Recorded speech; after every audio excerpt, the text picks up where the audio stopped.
Good evening. Welcome to the Rockingham Select Board regularly scheduled meeting. The date is September 1st, 2020. We're meeting in the Rockingham Town Hall Lower Theater. There's video access link on the website with a meeting ID. So for the four of us sitting here at the table, for the record, I'd like to note that we have social distance over 6 feet apart. And for the time we'll be sitting here for discussion, we have removed our masks. For those at home wondering. I'd like to call the meeting to order. Are there any additions to the agenda for routine administrative matters and/or pressing matters that shall require ratification at a future meeting?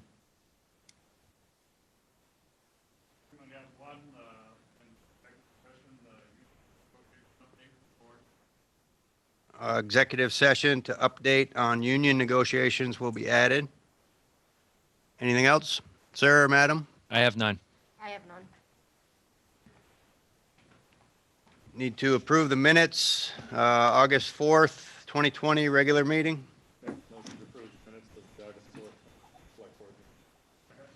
Motion's been made and seconded to approve the minutes in the August 4th regular meeting. All those in favor signify by saying aye. Aye. Aye. Minutes are approved. Yeah. Assistant planner or planning assistant. Public comments on items that are not on the agenda. We'll allow 3 minutes per person. I'll start in-house here. None here. Anyone out there? Channel. Yes, sir. Yeah, I wondering if John Rockingham has made any contingency plan to address this bridge construction in the next 6 weeks, Route 5. Ambulance is not going to be able to get there properly to North Shore Trailer Park. What plans have you made to have another ambulance come in from the northern side, or are you going to have go across, go all the way up there? Because I talked with the main office today and they knew nothing about this. I sent them the article. Okay, thank you, Mr. Mitchell. We had one discussion in a public meeting about that bridge construction is scheduled for 2023. And the representatives from the state of Vermont heard our concerns loud and clear and have taken them back to the higher ups, is what they said, to seek alternate, to see what else they can do. It wasn't acceptable by the majority of the board and the public to have that bridge closed for 6 weeks. Thank you. You're welcome. Mr. McPhee, anything? You're muted, sir. You're mute. You're on mute. We can't hear you. Hi. Hi there. Nobody ever says to me they can't hear me. Yes, they. I have not heard anything on the rodent problem in my neighborhood other than from some of you elected officials. I consider that a major health hazard, and I don't think it's just in my neighborhood. I've talked to other people. There are other rodent problems in the village of Bellows Falls, and I consider that a major health hazard in the middle of a pandemic, and I think we need to do something about it, please. Yes, sir. Thank you. Manager is nodding his head. Maybe he could meet with you and discuss that. Thank you for your. And I know you folks are busy, and I know you're busy, Chuck. You just come off a vacation, but at some point when you have an opportunity, it isn't going to take long for you and I to just exchange a brief conversation and see how we proceed from there. Thank you. Thank you so much for this. We have 3 properties. We were busy trying to remediate one of those properties that proves to be a habitat for pestilence. That has been largely completed. But as you know, Doug, we have 2 others that need to be addressed, and they have their own unique circumstances and challenges, but we are definitely aware of and are eager to see those resolved. So thank you. Thank you. Thank you. Anyone else?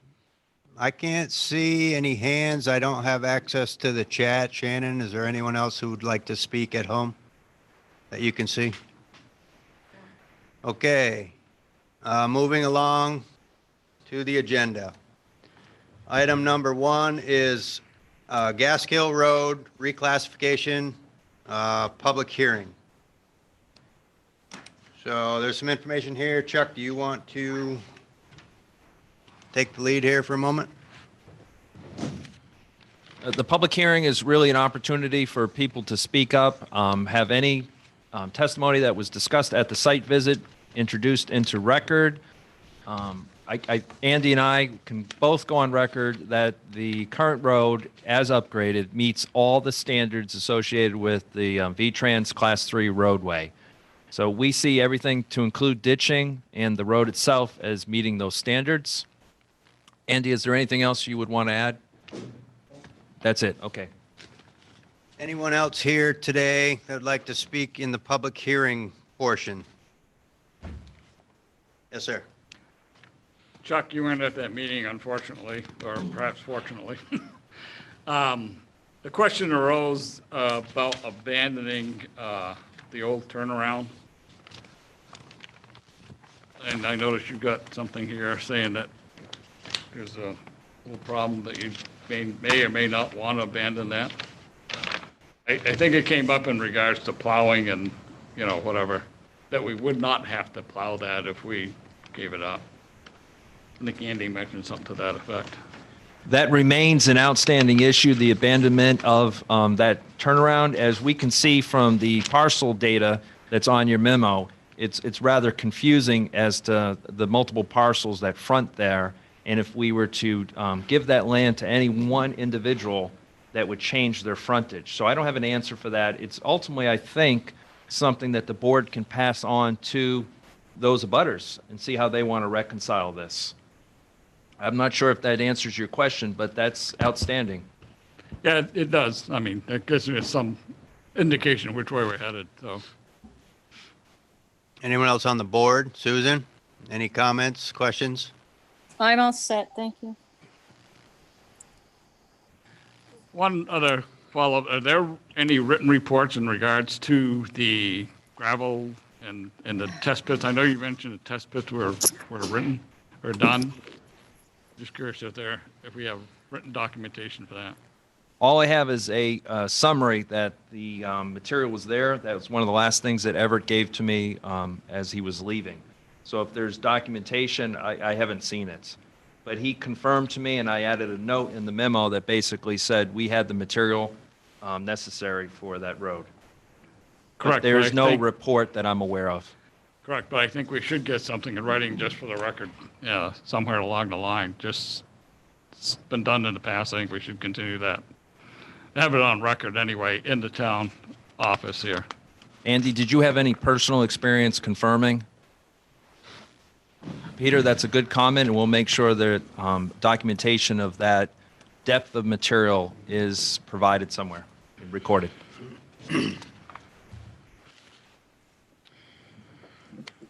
Okay, I think that'll do it for that portion. If there's no more questions or comments, we could move on to item 2, which is Gaskill Road reclassification. And for those tuning in or who may not know, the board and the landowners up there have spent a lot of time, staff and the homeowners, time and money in this process. Select Board's considering reclassification of an 860-foot segment of Gaskill Road from a Class 4 to a Class 3. There's a ton of information here in front of us. Goes on to say all public process requirements have been met. Talks about the upgrades, talks about abandoning the old turnaround, public hearings, notifications to the shopper, the abutters, which brings us to today. Does anyone have anything else they want to add? Board has up to 60 days to make a decision, but that's your legal right. in terms of maintenance, I would ask us to move more quickly because we're going to be getting that road ready for wintertime plowing, et cetera, and the earlier the better. And we went up today to a site visit public hearing. And I did notice the BOMAG, or the roller, whatever it's termed, is sitting at the bottom. They had just graded and compacted the lower portion. As a layperson, I would have to think that the improvements to that road had something to do with the upper half becoming a much higher quality road. And I think, like Chuck just stated, now would be the time to finish the other 860 feet should we take action here tonight. Yes, sir. One follow-up question for Andy. Are we going to be doing roadside mowing on those, around those ditches? I noticed going up there today, there's a lot of overgrowth in there. And Yes, nothing on that side of the hill has been roadside mowed yet. The mower's been down again. We had some issues with the transmission, and it's just back up and running. The guy fixed it today, and it's going to be back out. We're going to start at Darby Hill and work north. thank you. Anything else from the board? Anyone in the public? I think we might have lost Susan. Anyone from the public wish to state anything today? I'd like to thank everyone involved. Like I said in the beginning, there's a lot of time and money by these homeowners spent here to improve this section of road. There's a motion, entertain a motion if, I move that the Rockingham Select Board approve the reclassification of the 860-foot section of Gaskill Road as shown on the DiBernardo Associates survey plans dated August 21st, 2020. I'll second. a motion has been made and seconded to approve the reclassification. So do we want to add anything about the 60-day as far as getting the work done, Chuck? Just that motion will suffice. That motion suffices. Okay, any other comments? All those in favor signify by saying aye. Aye. Motion motion passes. Thank you all very much. Thank you, folks. Number 3, Rockingham Highway Department updates. We have a number of updates here, and we have Andy Howarth is on the mic. All right. Chip sealing has been completed on Grizzle Drive and Brockway Mills. We've completed Holland Sand, 4,500 yards. Crosswalks have been painted. We're still working on some of the schools that need to be painted.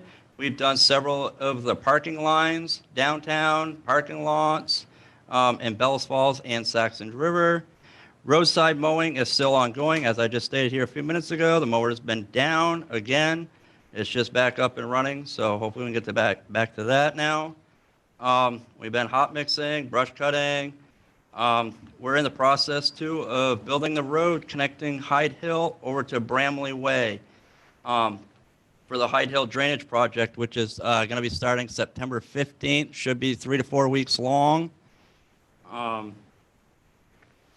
We just had an auction from Auctions International. We got rid of some old equipment. We had our old equipment trailer, an old plow, an old sander, a couple old sanders, and we had an old water truck that we got rid of. We made a little over $10,000 on that. Manager's parking lot's been paved.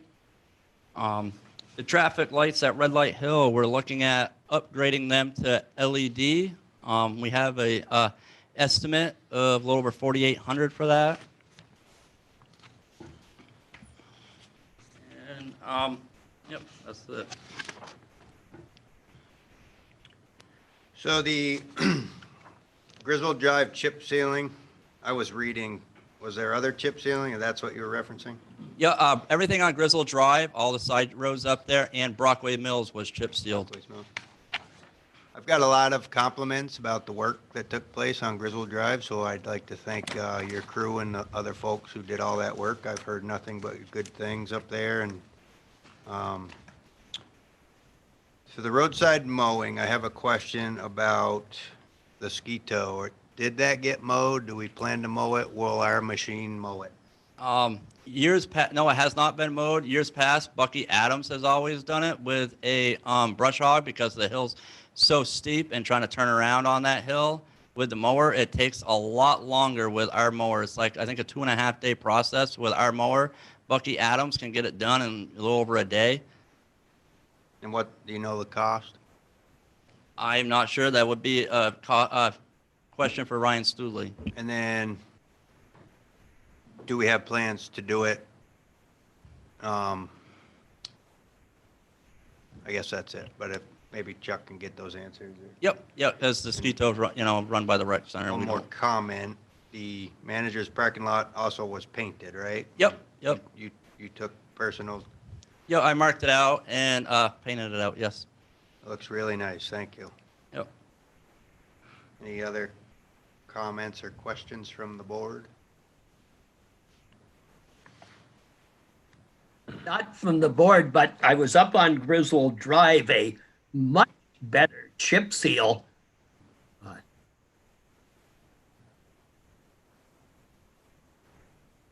Push the red button, Mr. McPhee. Your mic is muted, sir. There we go. There we go. I was up on Griswold Drive and a much better chip seal than we received on Rockingham Street. I mean, that is a very, very good job and renewed my faith in chip seal. I don't know what happened on Rockingham Street, but certainly they look way different. Thank you. I'll agree with that. And I was up there the day after they did it, and the first thing I noticed was it seemed all the material was sticking to the surface.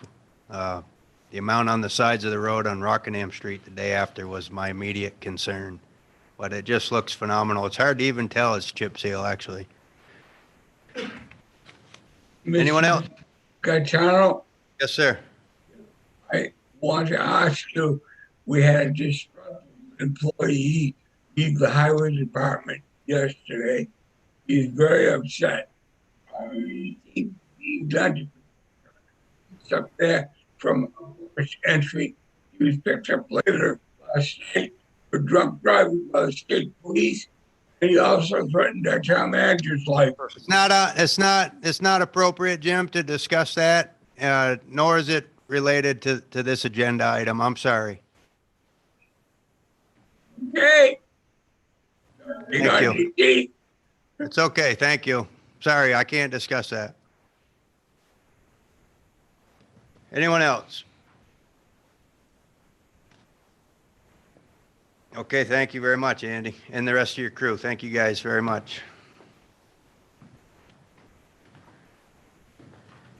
Number 4. Wait a minute, you gotta do the traffic light thing.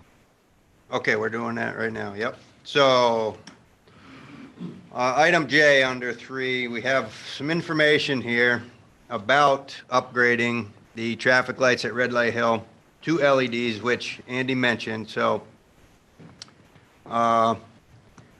we have a memo here with a bunch of information. Does anyone, do you want to give some background to that, or do we want to discuss any questions? What do we want to do? Well, Mr. Chairman, I think it's pretty much a no-brainer. I've Yes, sir. advocated that years ago. I actually had a set ready to roll, but irregardless, I think it's a good thing. I'm going to make the motion that the select board move to approve the conversion of the Red Light Hill traffic signal to LED lights. Second. Motion's been made and seconded to upgrade the traffic lights to LEDs. So are you going with the estimate? Does that need to be in your motion? I can include that. Maybe go back to the. I had a question about that. Do you want to put a number in that motion? Probably going not to exceed 5. Okay, yeah, There you I'll go. go with not to exceed $5,000. Amended to not to exceed $5,000. Second. Discussion. Do we know where in our budget this is gonna come from? We have funding in the budget? Well, it would fall under highway, would it not? Obviously, but I don't know where we stand on any of these things at the moment. So I'm just asking if there is money there for something that understand wasn't budgeted. Can we get a report, Mr. Chairman? Does Shannon have an idea for these? We have a substantial reserve there, last I recalled. Correct. For the highway department, Yeah. we have a substantial reserve in the highway department because we, well, first of all, we are already short highway staff. We will continue to work understaffed, and then the public works director was funded, and we are not going to have that position hired. Yeah. That traffic light has been a concern many years, has had its ailments and ills. And I think stepping into the 21st century from incandescent to LED lighting is the right way to go. And in the memo, it states the money saved in years. Any idea Yeah. how long? Does that company tell us how many years it takes to pay for itself? I don't see that here when I read the estimate, but evidently LED is going to use a lot less energy.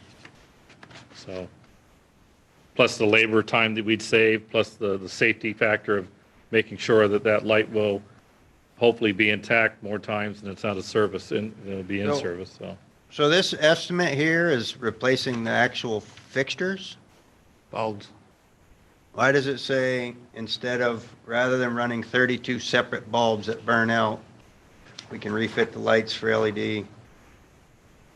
So they're just replacing the bulbs? Yes, correct. It was, yep, there's 32 lights at that intersection, 'cause they're just going to come in and replace all the bulbs. the And LED this bulbs. year, in particular, the last couple of weeks, when the thing there's a fan or some fan failed and it was overheating in the heat.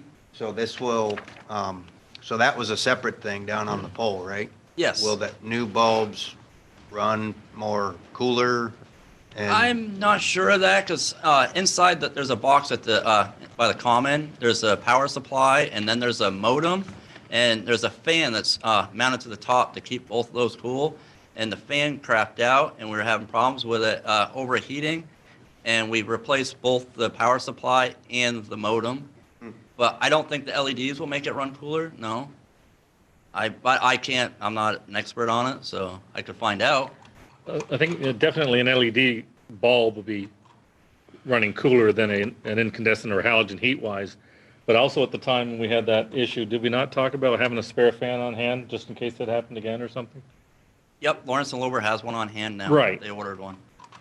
So.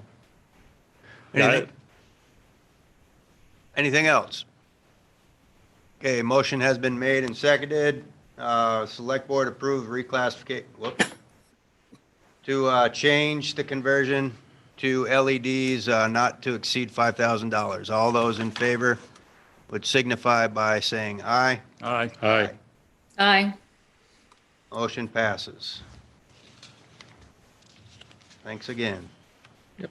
Now we can move on to item number 4. It's an access request. We all have that information. Does anyone have any questions? Mr. Chairman, Yes, sir. more for Chuck than anyone else. Is this, I know there's something in zoning about green space on apartments. Is this driveway going to eliminate that green space or anything that green space that's around that building? It doesn't look like there's much, look at that picture, there's not much room down there. So you're referencing lot coverage for residential 7 zoning district. And the lot, it's a relatively large parcel. It goes right up to Kisses Keefe Road. So I don't think we're going to come anywhere near the lot coverage requirements. It is true that the section that would be north of the house is relatively all just gravel. That southern portion right there between the town's fence and the building is green. Right now it's grass. But, and so yes, that would be eliminated, but she would still meet all the zoning requirements. Okay. So what is that, Chuck? Just like a 7,000 square foot green space requirement or something? Yeah, Peter's citing, the lot coverage cannot exceed 33%, that kind of thing. But on Right. the acreage on that parcel, because it just goes right up the hill. Yep. his comment would be accurate, I'd say 99.9% of the time, except for those few parcels that have that configuration. Okay. Anyone else? I'll make the motion that we approve the access permit for 17 Myrtle Street. Seconded. Motion's been made and seconded to approve access 17 Myrtle Street. All those in favor signify by saying aye. Aye. Aye. Aye. Motion passes. Item number 5. Bellows Falls Opera House Nonprofit Operations Presentation and Proposal Review. So there's a ton of information here. I will wait and let's see if we have, I'm here. okay, why don't you go first, Charlie? All right, I'll just read a little. That's okay with everyone. Is that Yeah. We're ready. We're ready. okay? I'm just going to read this brief statement. It's basically what you all have, but just to recap. With small town single screen movie theaters endangered by both COVID and the rise of streaming as a viable distribution mechanism for movie studios, we must adopt a more nimble model for moving the Bellows Falls Opera House into the future. Bellows Falls residents Sean Long, Marty Gallagher, and myself have gathered together as an unpaid volunteer board to create a nonprofit entity to help preserve the treasure and traditions that make up the Opera House and sustain it and grow it into the future. Since I last came before you in August, we've been joined by an awesome team. The absolute key part of this proposal, the people who know how the movies, concessions, and infrastructure at the Opera House work. Jennifer Tolero Heidbrink, Tim Heidbrink, Sean Douglas, Josh Mosher, and Ella, and I'm going to murder her name, Cadman Torrey. Together, they've got over 45 years experience at the Opera House. We've spoken to and expect Sean Roberts of World Under Wonder Theater in Ascutney to take on the role of very part-time live events coordinator, because that's the one part of the skill set that those, I call them the movie brain trust, that they don't have. We've met with local theatrical organizations. We've studied the potential of several cashless ticketing systems. We've run many, many, many spreadsheet reports, and someday I'll run one without immediately discovering multiple mistakes in it. Which I can always talk about my mistakes, but I can also talk about what I think we're getting right in the spreadsheets. Post-COVID, the Opera House is going to be facing enormous challenges. Venue capacity may be slashed. The trend toward cashless transaction is only going to increase. Our downtown businesses are facing strong headwinds. We've got to be ready with a more nimble, synergistic model that involves all segments of the town: citizens, businesses, schools, civic organizations. We have to be on our game. Nearby towns with municipally owned theaters, Claremont Opera House, Lebanon Opera House, Pentangle Arts, the old Woodstock Opera House, all have adopted the model of operation by a nonprofit. Our plan preserves the things that people seem to really treasure. I mean, you guys who know, you know my paintings. My paintings are about the hollowing out of New England. This is a thing that I am good at, is arts management. And this is a tradition that I can keep alive. This is a thing I can do, that we can do for this town.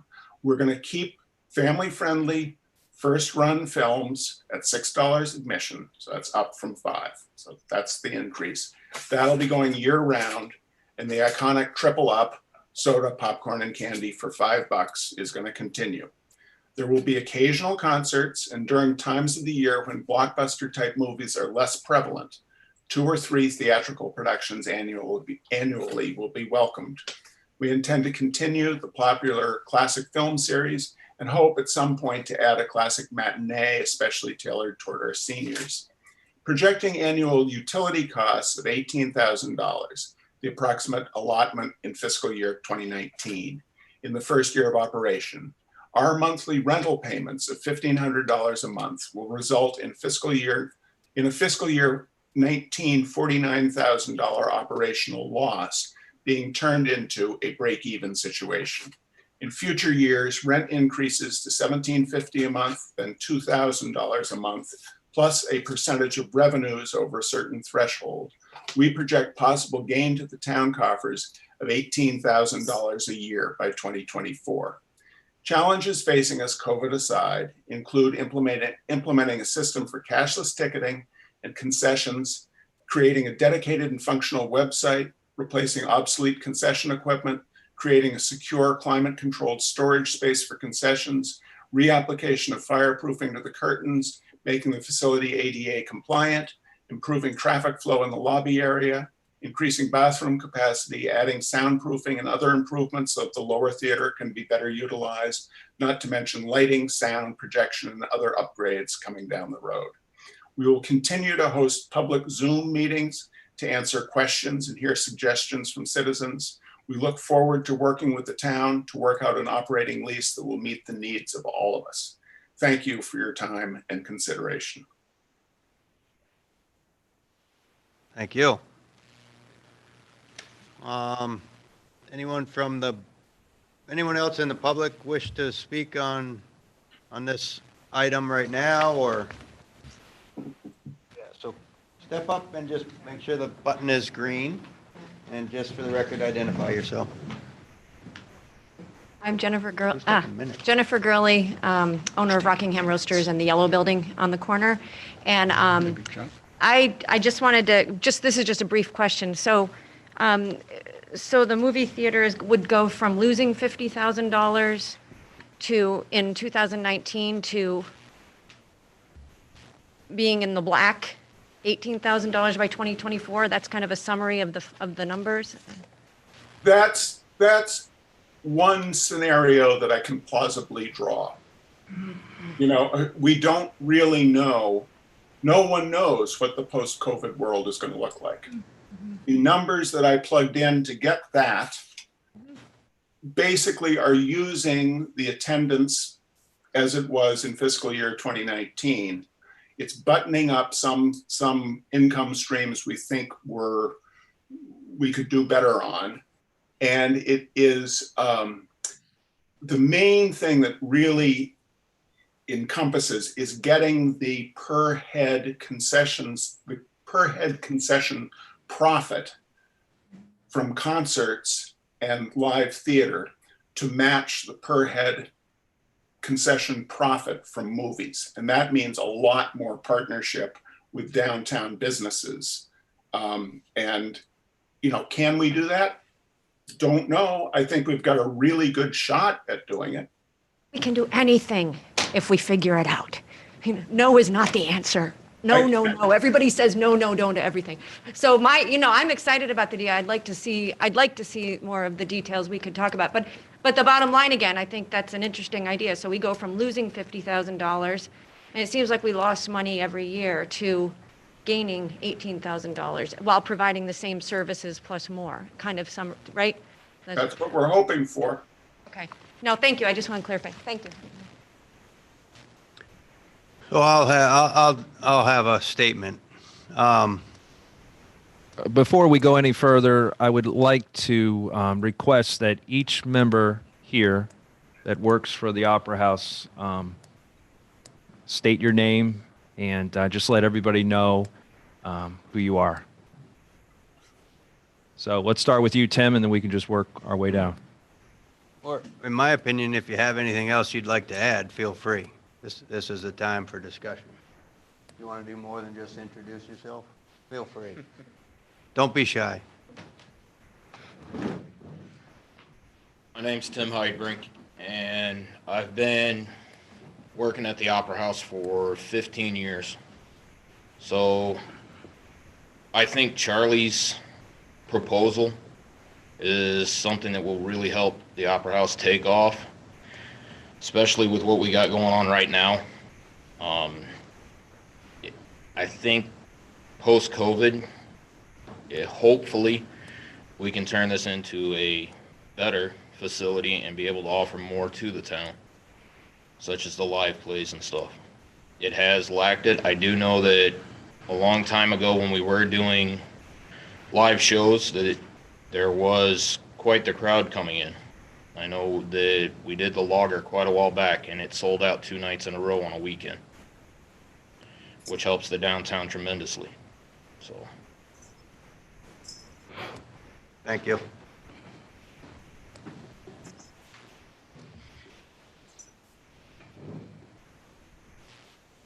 Hi, my name is Jennifer Tolero Hyde-Brink, and I've been working for the Opera House for 16 years. And I wrote a letter to the board, and I'm not going to read the whole thing, but I think it's important to thank the loyal customers out there who have been continuously coming, picking up triple ups, or just giving us their support through social media or seeing us out in the streets. So we really appreciate that. And to also thank the staff that dedicated their time, especially the high schoolers that came every weekend when they signed up to donate their time to sell triple ups. And I just want to read the last paragraph of my letter. As Mr. Hunter stated in his proposal, the wild card of COVID-19 has forced opportunity upon us. When the pandemic is over and a degree of normalcy returns, the town of Rockingham needs to be ready to move forward. We are unfortunately not the only entity that is ready to move forward. The movie theater industry is threatened to go dark for good. Studios have seen the potential for releasing movies straight to digital format. We must use the resources and knowledge that we have to push forward and show how resilient the Bells Falls Opera House can be. Our team will use outside-of-the-box strategies to engage moviegoers while increasing our goal of becoming an interactive movie theater.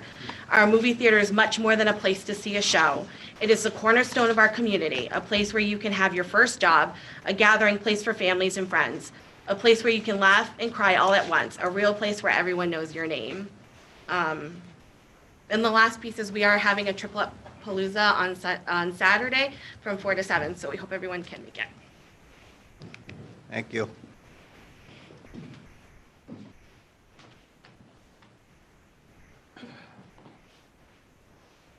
I'm Josh Moser. I've worked at the Opera House for 7 years plus. I am issuing support for Charlie's plan. It makes sense. Help preserve the theater. There's not many places that have a screen like ours and a sound system like ours, or the prices that we have to see first run or second run movies. And I definitely would like to see more concerts and more plays too as well. But I, anyway, yeah, thank you. Thank you.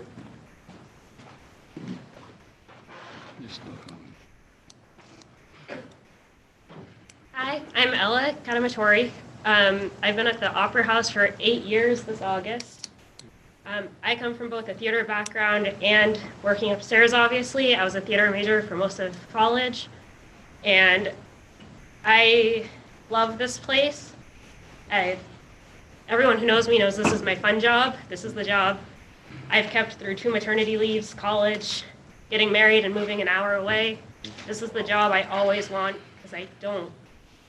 The staff here has become my family. And to have that starting out in college and still having it almost 10 years later is incredible. And I think that high schoolers working in this area should be able to experience that, even if it's just their first job and they're not here for long. I think it's a very important, vibrant staff and place to work for everyone, even if you've been in town for 15 years. Thank you.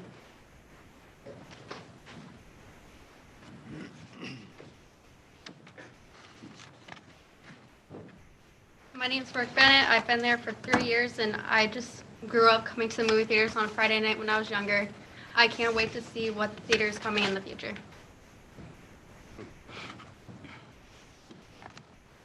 Thank you guys very much. As years of passion and dedication right there, and to hear them all support this new idea, for them to be here tonight, for them to come here Saturday, I think Yeah, let me talk to you about that. Palooza is. These folks have given so much of their own time to volunteer themselves to bring that passion that you just heard to the Opera House, cleaning up what needed to be cleaned up, organizing, educating Charlie and myself on how to run a profitable model, entrepreneurial in spirit, community-minded. I cannot thank you all enough, and I appreciate it, really. I will acknowledge that Charlie's proposal This is a big change. It's something I'm more familiar with. Most municipalities have a nonprofit running their theater, so that is my background. So that is more typical for me. It's atypical to see a municipality try to run an opera house directly. That said, this will take months to get correct. There's all sorts of details to work out. And it's this group of impassioned folks who say that that's going to take a little too long. Our Opera House needs to be a resource for our community today.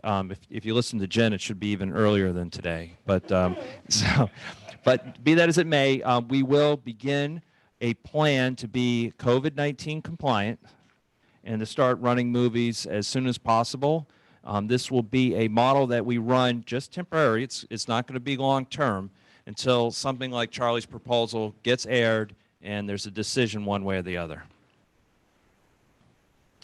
Yes, so I just want to say quickly, I was stating the passion and dedication.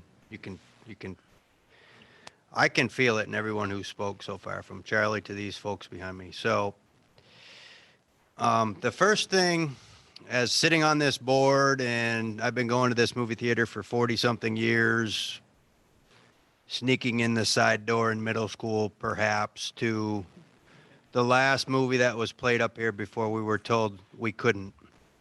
See? The second act's getting ready. Intermission's over.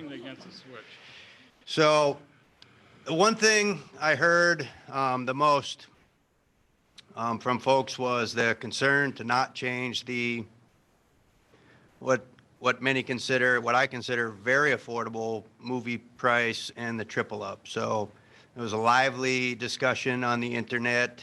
For the most part, stayed civil when more information came aboard.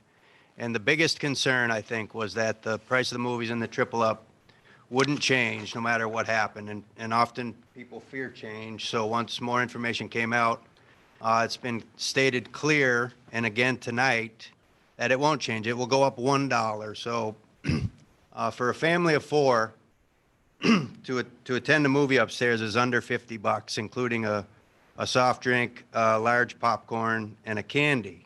You can't do that anywhere around here. And I do believe this is the biggest movie screen in the state of Vermont. Is that correct? So let's just say you travel to Keene, you'd be spending $100 for a family of four, and probably hear the movie next door to you on a little screen. It's nothing like the experience here. So the concern for many folks, from people who are new to people who have been here forever, was keeping that little gem, the affordable pricing and the triple up. So it seems clear in this plan that won't change. The next thing, as someone who sits on this board who helps prepare a budget, is not losing money year after year here. And just one last question. In the letter it said upgrades to equipment, popcorn machine, but didn't we budget for a popcorn machine? No. It came up? Okay, and then We discussed it, but we don't. I also would like to know, as far as opera houses or movie theaters go, Lebanon, or no, wait, what are the two? Not many municipalities are operating them. Everyone in the state of Vermont is operated by a third party of sorts, nonprofit entertainment industry. Is that right? There's like two left in Vermont? Anybody knows? Just as far as, I think Charlie knows, but. I only know about municipally owned. That's all I've investigated. I do not know about independently run movie theaters. And then last. Pentangle Arts in Woodstock is the only one I could find, and Josh and Tim and Jen, correct me if I'm wrong, but Pentangle operates as a first-run movie theater. Most of the other facilities have like film series and stuff, but I see my role here as taking the thing I'm good at, which is arts management, and facilitating this incredible team who they they'd be doing it for free. They love this movie theater, and my job is to facilitate that, and I'm so moved by their passion and love for it. Yes, I was going to go on, but I've said enough. I support this theater and these people's passions, and I've seen, from the Vermont Symphony Orchestra, the Chris Whitley tribute, to the best AC/DC cover band that Josh Hearn brought here. I mean, I miss those things and every movie in between. So I think it's something we're all proud of and hope to see continue in a affordable way for the taxpayers and in a new direction here in 2020. Yes, sir. Okay, I just want to, everybody thinks I'm the naysayer and the negativity guy here, but I'm always looking at the dollars, as Gaetano just said. I'm very open to this proposal, Charlie. I don't want you to get the wrong idea. Some of your questions, or some of the questions I had, were answered by your email this afternoon that I got about 2 o'clock, and I haven't had really a good chance to sit down and look at the numbers. But let me throw some questions at you and see where we can go. Absolutely. Are you planning to use town funds to finance this nonprofit organization? No. So what happens to the budget? Maybe Chuck or Shannon can answer. What happens to the budget we currently have? Like they said, this is probably going to take a couple of months to transition, but we just would not incur the expenses or the revenue that we have in the budget. But it would wash each other out. If I can jump in on that, you would still have the Opera House is allotted, the utility bill is an allotment, and I believe it is 37% of the heat and electricity is allotted to the Opera House. So there'll be less electricity consumed. I mean, I don't see this model that we're talking about really emerging until, sometime in 2021, and whether that's in April or whether it's in June, we don't know what the world's going to look like. But so you're still going to have some amount of heating and electricity going on in the Opera House. So that expense is still going to continue no matter what. But with the positions, I think Josh is putting in a few hours a week, kind of overseeing social media. There'll be some expenses with this this interim, showing occasional movies thing going on. But that isn't. I'm keeping out of that because I don't want to get drawn into, making sure someone's there to unlock. I want the movie team to be handling that. So I think a lot of the expenses in the budget will go away, but all the revenue in the budget will go away. So.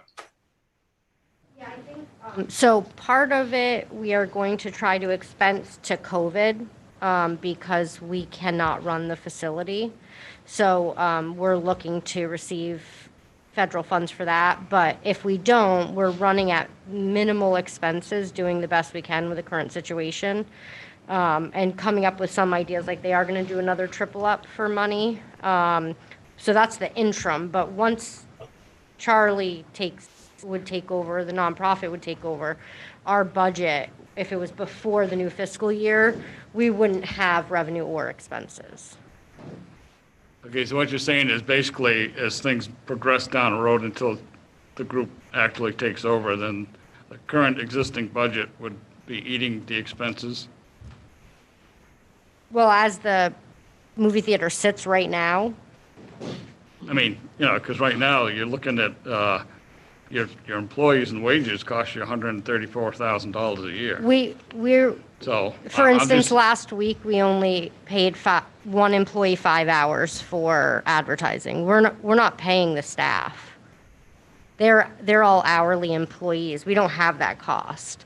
What we're still paying right now would be heat and or we're not air conditioning the theater, but heat for the theater, electricity. But we're not purchasing movies, we're not purchasing candy, we're not purchasing soda. We don't have concessions. We're not doing any of those expenses, and we have no staff. So in the future, any employees and benefits, if they're offered or whatever, will be paid by the nonprofit? Once they're up and running. design? For right okay, now. Yeah. Yeah, if we do a triple up right now, the town will be Yeah, paying. I get that. I'm just trying to, like I say, I haven't had a chance to look at Charlie's numbers. It looks real interesting the way it's spread out, Charlie, but I'll spend some time. Absolutely. The numbers, just so when you do look at it, and I can post this, I'll post it on the, I'll give it to Josh, or Josh can post it, but we can put it up on Friends of the Opera House. I mean, it's totally transparent, but all of the staffing, the page that's devoted to expenses, all that staffing, the Movie Brain Trust, they sat down and they went over what they anticipate the needs are being. This is their staffing estimation. So that it's coming with a great deal of experience. There is additional staffing that I've put for during a concert and during a theatrical performance. And that's, there's always some guesstimation in here, but it's all pretty realistic. And the figures that are used for expenses are all drawn from town reports over the last 5 years. So it's still so conjectural. I mean, who knows what's going to work, but the numbers that we're using are based in a verifiable reality. Okay. One thing I did find, it was interesting, you mentioned the $49,000 loss. Actually, if you take the interest expense of $33,500 that was allotted, we budgeted, but on page 39 of the town report, it shows it was never expended.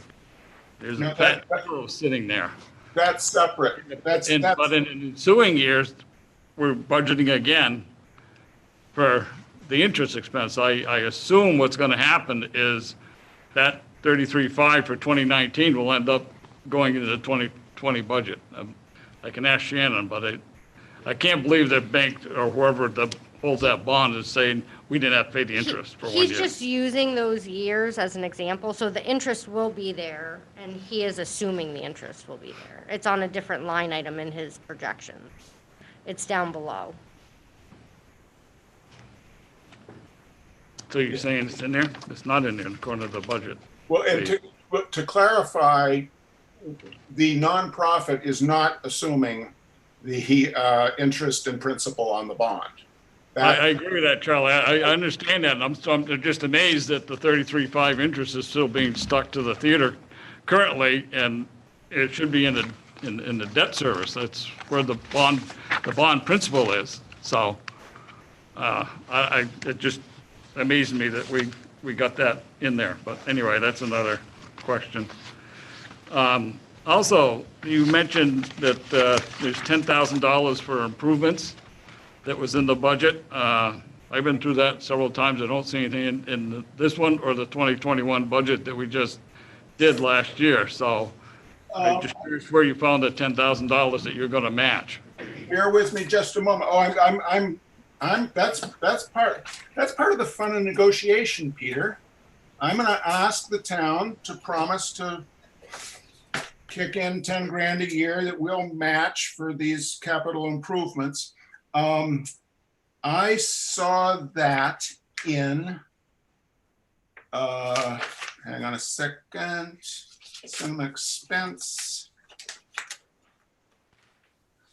Fun part, isn't it?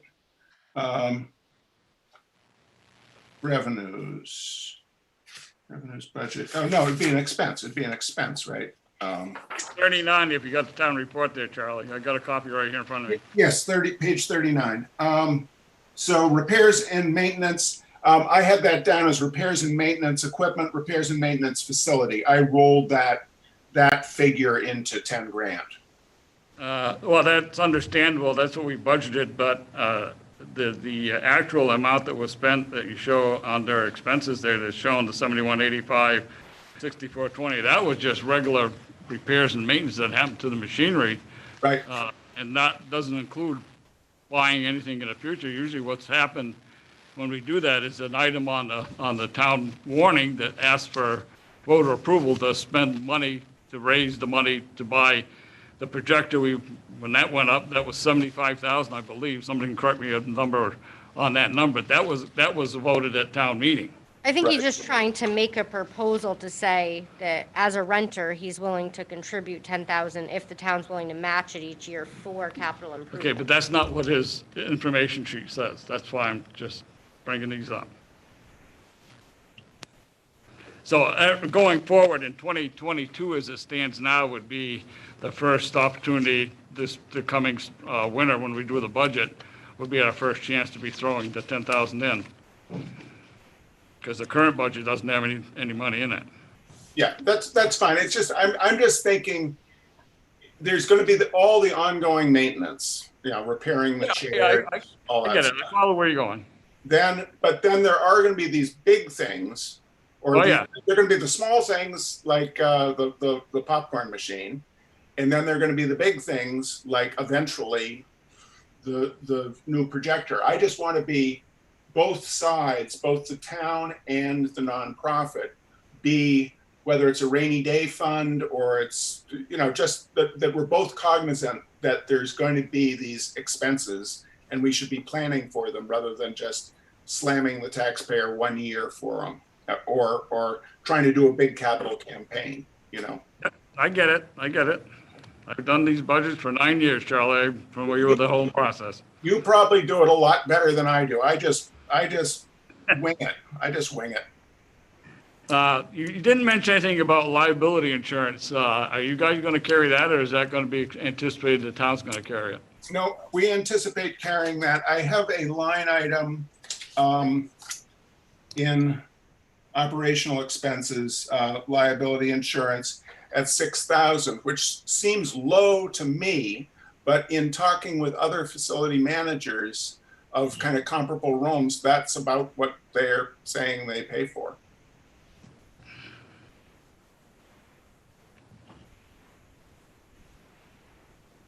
Okay, how about the cleaning now? I know, I'll end it with that, but the cleaning, I know that it has to be done after all the shows, not necessarily between one show and the other, because you only got a half an hour generally between shows. But at the end of the day, and that can get kind of lengthy. Mm-hmm. And now with COVID-19, that's going to even add more because it's going to be more detailed. Absolutely, and we took that into account. That is taken into account in the numbers, in the staffing hour numbers. And I believe Jen and the Movie Brain Trust can drill down on this, but I believe it used to be that on a blockbuster movie, they could do 4 screenings on a Saturday, but now we're anticipating that with COVID between show cleaning, we're really going to be limited to doing 3 shows on a Saturday. So the hours, I'm sorry, I have a cat who kind of wants to help, and I'm trying to fight the cat off as I'm talking to you. Okay, I'm getting the cat anyway. Here's the cat. There is still, you'll see there's a line item, rubbish custodial, 10,525, which is also taken from the town report. And whether that would be something we would contract with the town to do, or whether that is an expense that it's something we'd just do. It's still going to be an expense on our side. And then, as I say, the between show wipe down is in consideration, it's taken into consideration in the hours that the Movie Brain Trust gave me. Yeah, no, that's good, and everything else that's going to go on. I know this is a moving target down the road, so all the improvements. I know in the email that we got today from Chuck, they're gonna go and rip out all the popcorn machine and the soda machine, the ice machine, that's all going. So hopefully they're not gonna do it tomorrow, but it's kind of leery when he says start doing that. And as you know as well as I do, if you don't run some of that equipment, you're looking at more issues besides COVID-19. I mean, there's Legionnaire's disease with all the air conditioning stuff and things like that you could be dealing with. And I think Gary in his next proposal's got something to do with the air conditioning or the air transfer system that we have currently. So yeah, and candidly, that's part of what my why I am not eager to have the nonprofits immediately assume operations. I mean, we don't know how many months this limbo is going to continue, you know. yeah, and then as a backup comment to what Gaetano said earlier about the Facebook stuff, I've been reading some of that, and I think our conversation tonight will ease the mind trust out there a little bit more, saying that I think a lot of people think this is going to happen overnight, and I think that's what's caused all this stir out there. But I'm intrigued by it. I got a lot more questions once I study your stuff. So absolutely, but it's interesting. And I agree with you. We got to do something because even my neighbor streams. He doesn't go to the movie. So, you know, I get it. So, Anybody else? Gaetano? Hold on, Mr. Mitchell. I'm gonna check with my board. Ben, anything? Oh, I'm all set. Susan? Yeah, I just have a couple questions. First of all, as a nonprofit, I would assume you would be open up to more grants than the municipality necessarily would be for certain things, whether it's improvements or even putting on shows and things that would reach out to the population. So I think that's a nice positive aspect of this. Not to put a ringer in it, but I don't know whether technically we need to put this whole thing out to bid, or if it's in a level that, I mean, we can just do it as a contract with a non-profit. That I don't know. So that's something Chuck would have to look into. I mean, I can't imagine anyone else would want to take this on, but I don't know if legally we need to put it out to bid. So I'm just raising that as a question. But other than that, I mean, I'm very supportive of the idea, and but yeah, there's a lot of kinks to work out, but I have faith that can be done. Great, thank you. Stefan? Yep, I support the idea. I read what Charlie has said, and there's been some past communication. We all don't know where we're going to end up with COVID and after November, et cetera, and after the first of the year. I just want to make sure that whoever's here sitting on these boards and whatever committees, that they have a place to meet also. Yes, that it is entirely. Yeah, I saw that. The town would still have access at no charge. So my last question is, with all this more discussion, more information, the willingness and staff and plan, what needs to happen now? What needs to happen now? From the management's perspective, we'd like to see not necessarily a vote from the select board, but some measure of consensus that this is worthy of our attention, worthy of investing resources on it. You know, for instance, a lease agreement and other materials have to be produced. So far, we've been doing this largely on our own time. But at this point, I think we've reached a degree of seriousness that you all have to give us direction. Mr. Chairman, I think if I could, one of the items that has reoccurred over the last few years here, but there's been nothing done about, and I know there was some conversation I saw in one of the communications here earlier.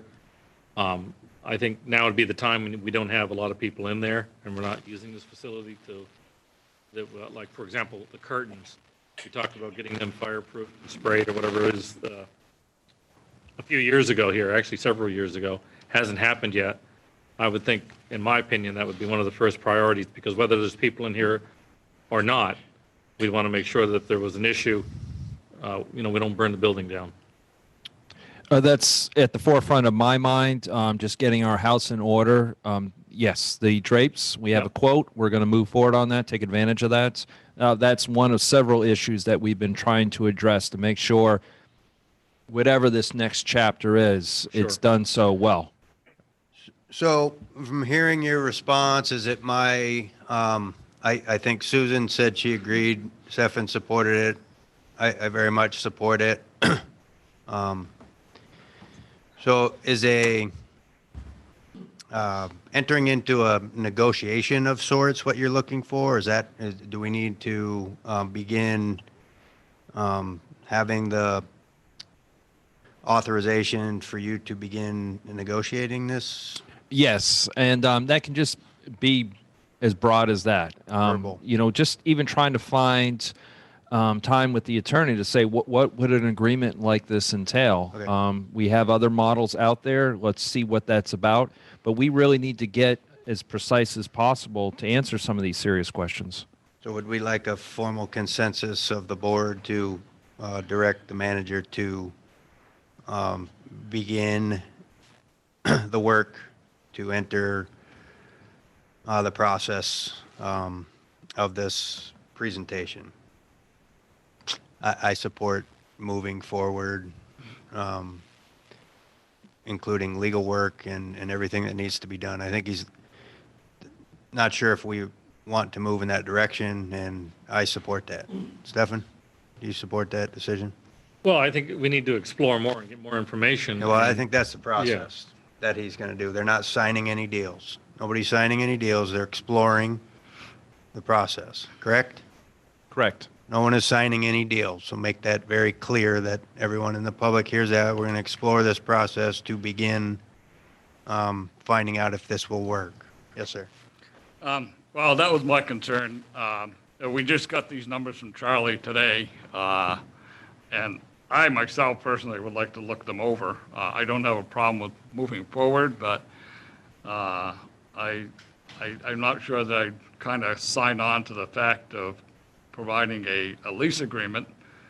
But if we want to check into it and come back in a couple of weeks, at that point, let us where we are. I know there's a bunch of stuff that's got to be worked out, such as the amount and everything else. It's just going to take time. Well, I think that's just the direction they'll go if we support that, is doing all the work. Well, according to the email, it was Chuck was looking to draw up a lease agreement. That's why I was just making that statement. I think a lot needs to be worked out before that can happen. Yeah, Well, I mean, that's true. But the way I'm getting it is I'm perceiving a fact-finding mission coming back to the board and then going over the information and coming up with an assessment and then moving forward with whatever mechanism. Correct. If we were to go into an agreement of some type. Yes, and the lease agreement is not something to be afraid of. It's not to be executed by management.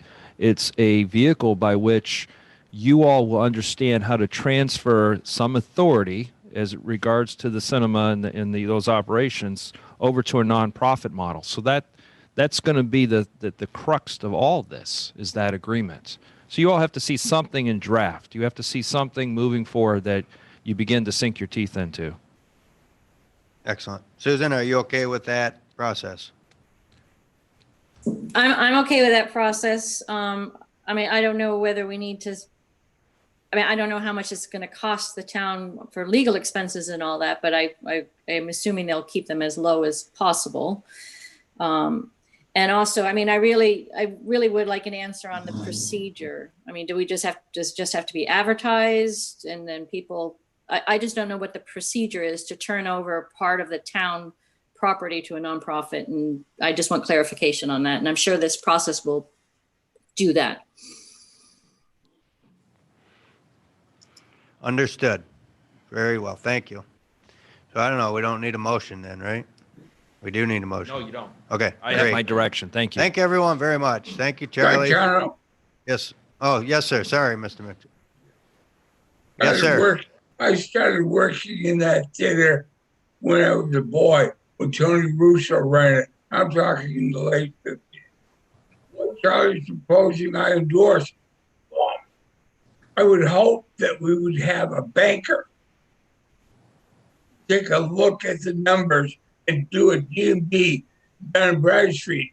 He was talking about all this firepower that he had behind him. I want to know that these people are credible and they're financially solvent, that they can step in. What you're talking about here is the same thing as what we went through with merger. A promissory note for $1 will send all our problems to Rockingham. Well, this is a reverse process. Now, again, don't get me wrong. I support any creative idea when it comes to theater and arts.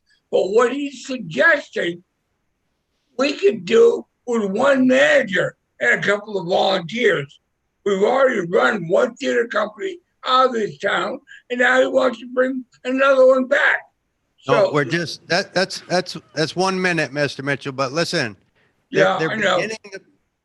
They're beginning the process to figure all these things out, and it's not a promissory note, it'd be a lease agreement. Yeah. I want the money. Show me the money.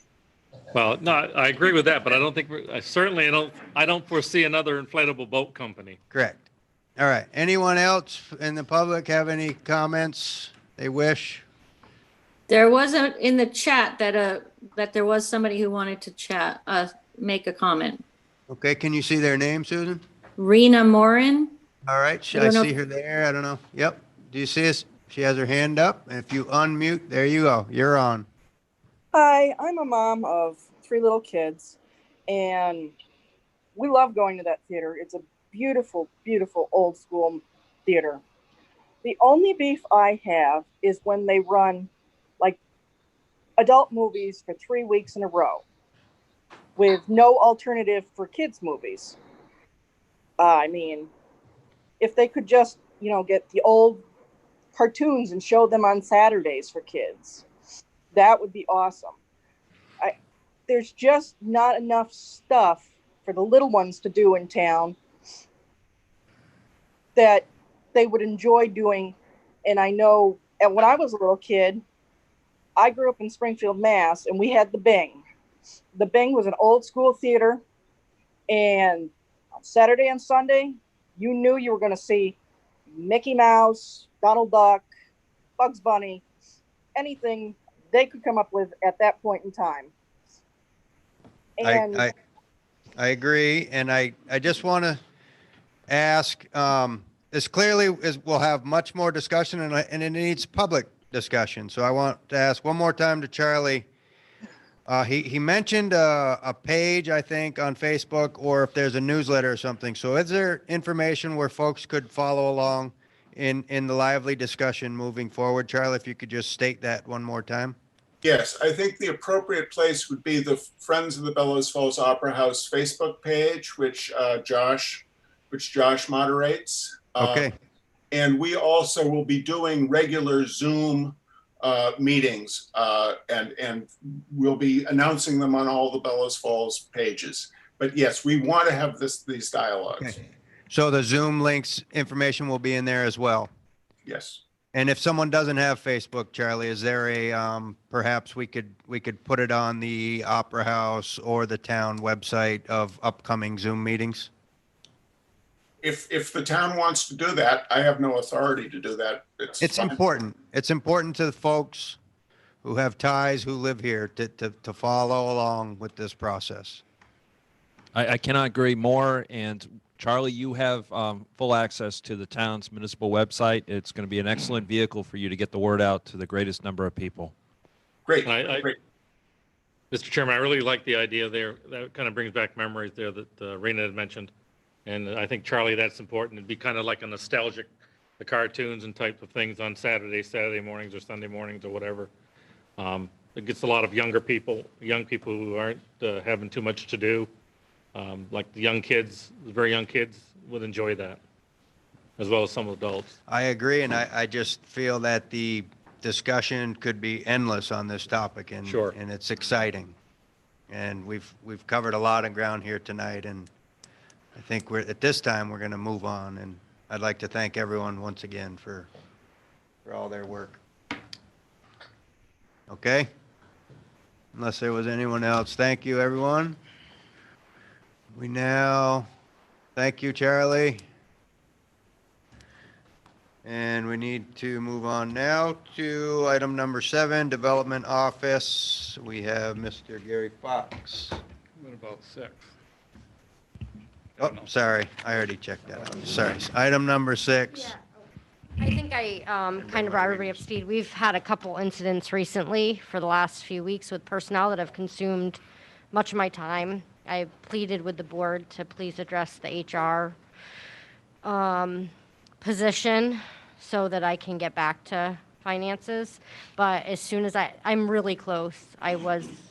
And I am really close. There's still, the year to date are nothing out of the ordinary, and last year I plan for them to come in right where I had predicted. So those will be sent along as soon as I'm done. Okay, thank you. I have a question, Gaetano. Yes, ma'am. Just I don't know if you have a chance, Shannon, but how did our taxes come in August? Are people having difficulty in paying taxes? People are not having difficulty, and those that would have set up plans.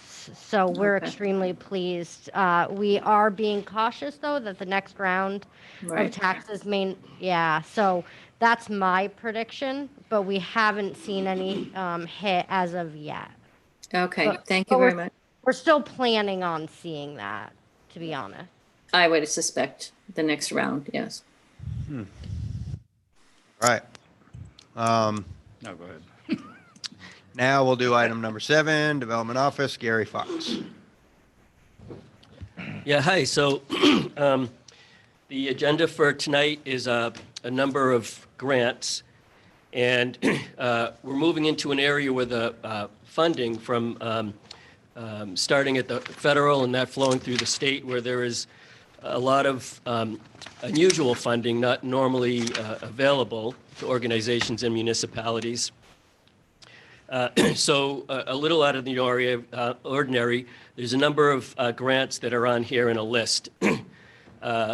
The first two, Vermont Community Development Program, require the heaviest amount of due diligence from the town. And those are block grant funds that need the select board to issue a public notice about the grant and the number of dollars, and then hold a public hearing on the grant, and then can have the grant application go in 5 days later. So those are the first two. And the Community Development Block Grants Community Service implementation on behalf of BIFTA is to purchase equipment for Light Up Bellows Falls. And I think Betsy Thurston might be online. She's the new executive director for the Bellows Falls Downtown Development Alliance.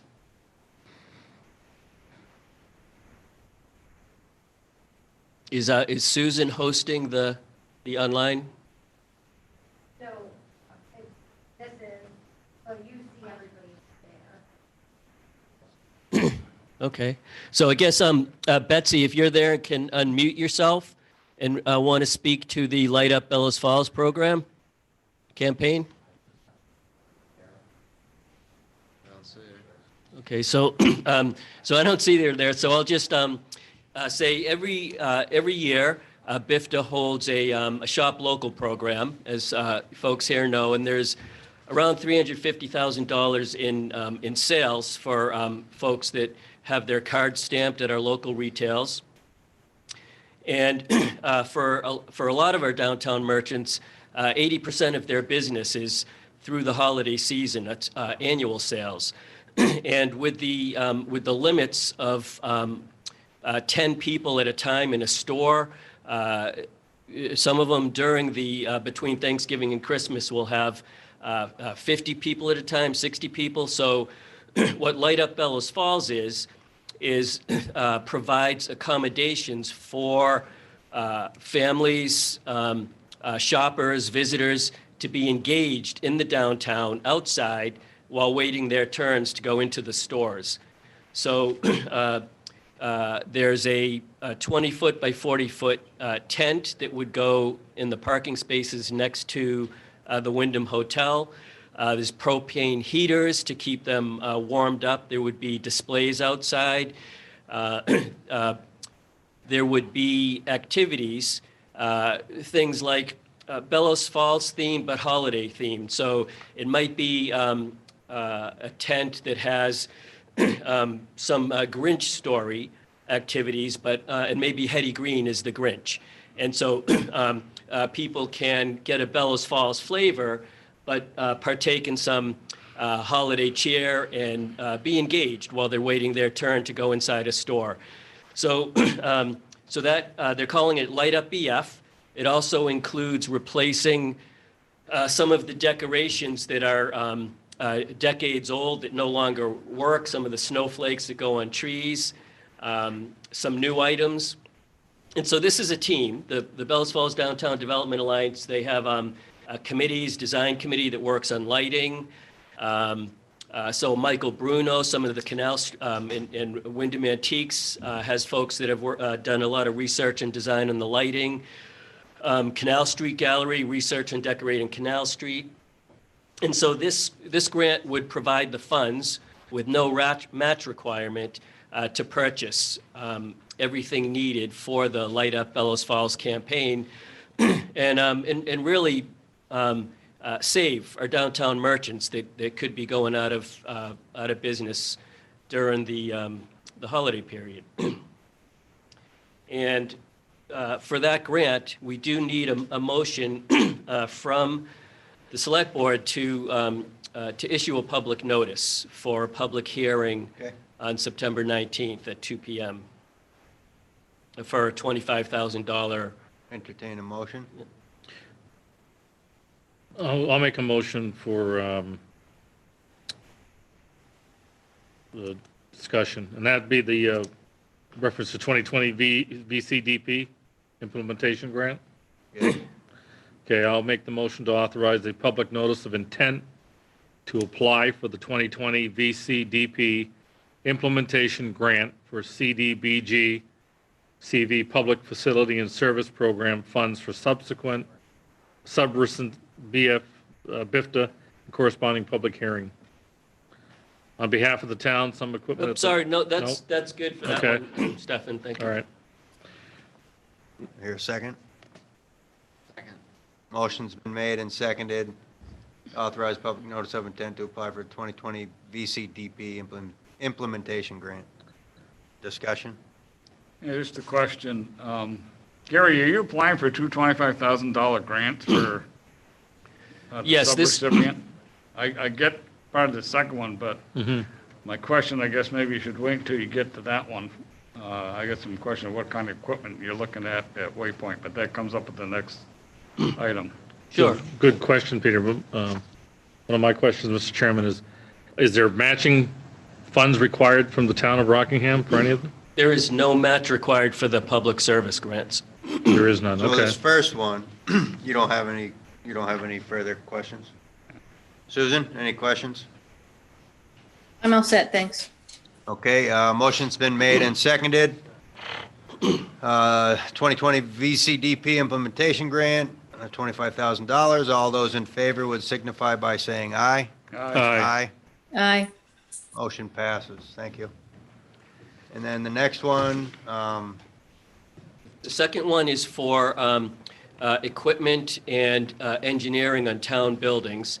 So it looks at things like the air exchange in the Opera House, what we need to do for that. Looks at similar thing for the Waypoint, any accommodations that we can make for that.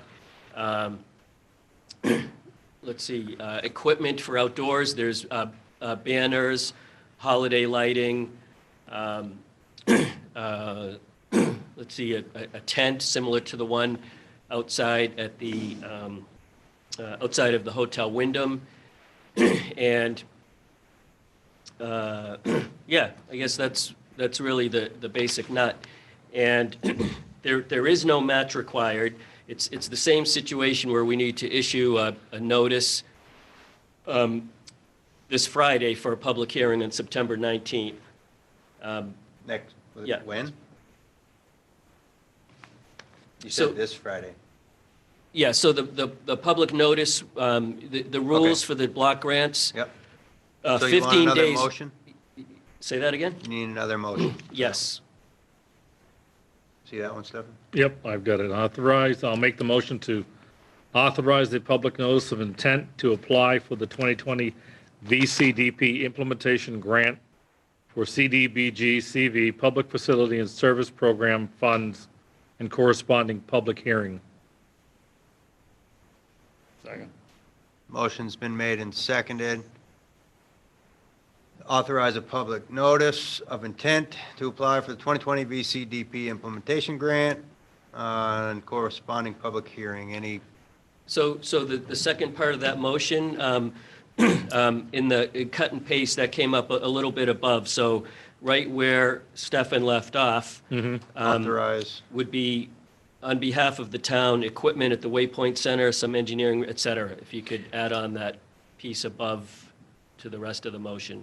Okay, on behalf of the town, some equipment at the Waypoint Center and some engineering research and implementation to ensure safe levels of air exchange at Town Hall and Opera House, as well as at the Waypoint, 25,000. So the amended motion is second. That, So what's the equipment at the Waypoint, Gary? Can you give us a little detail on that? What are you looking for? will we get a second to his amendment? Second to his amendment? He amended the motion, it's been seconded. Your question? I'll second that. We need a second I have a amendment. You hear question. Peter's question, sir? I did, yes, and so I'm looking that up. So on September 15th, you will see you'll see the full application, which will have all these details in it. The reason you're seeing it today is because the timing on these grants, they're very, very particular, very specific, and this meets the timing to submit on September 25th. And so you have an idea that it's coming up, but on September 15th, the full grant will be in front of you, everything that's in it, and there'll be a resolution for you to either accept or turn down to file the application for the grant. So this is kind of a pre-application look at it. But I can get that information for you right now if you like. Let's see.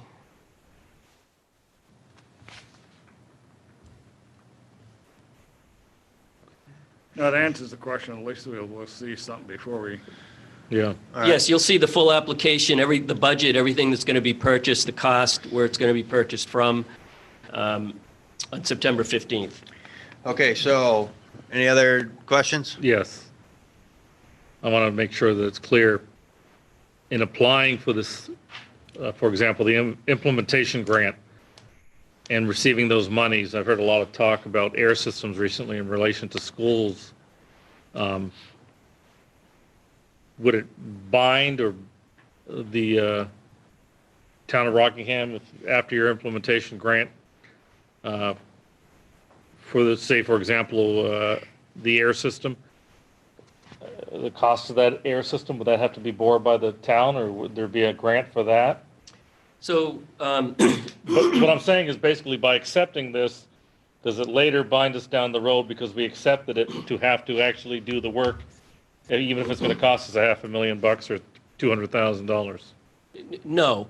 And the situation here at Town Hall, we have the equipment, but it needs some engineering analysis. The software and computers that operate it are outdated, and it's not possible for even the company that made it or installers to access, analyze the settings for the CO sensors and the temperature settings and the differential settings on the air exchangers on top of the roof, which adjust how much fresh air comes in. They can't even do that to look at it. So they recommend it's But the hiring an engineer. Yeah. Answer to the question is no. Yes. Yeah. Thank you. So all those in favor signify by saying aye. Aye. Aye. Aye. Aye. Thank you. We have one more here. No, so, so like just we did. following down through the next number of grants, none of the others require the same due diligence from the select board, but some of them do Manager. require Third one. you to support them. So first one, Buildings and General Services has a couple of grants. They're $25,000 each, and they're one-to-one match. So either the Economic Development or the Recreational Facilities Grant could match the one for Town Hall and help with if we need to update any equipment on the roof, do any of that work. And if possible, we would like to apply for both of those. Those grant applications are due on September 15th. The funding opportunities right now, legislation is coming out quickly. The grants are offered. There's not enough lead time to really put things together, have them in front of you beforehand. We've been putting together like a grant per day. And then the grants that we were approved for from 6 months ago have closings that require a bunch of administrative work that have been taken a day at a time. And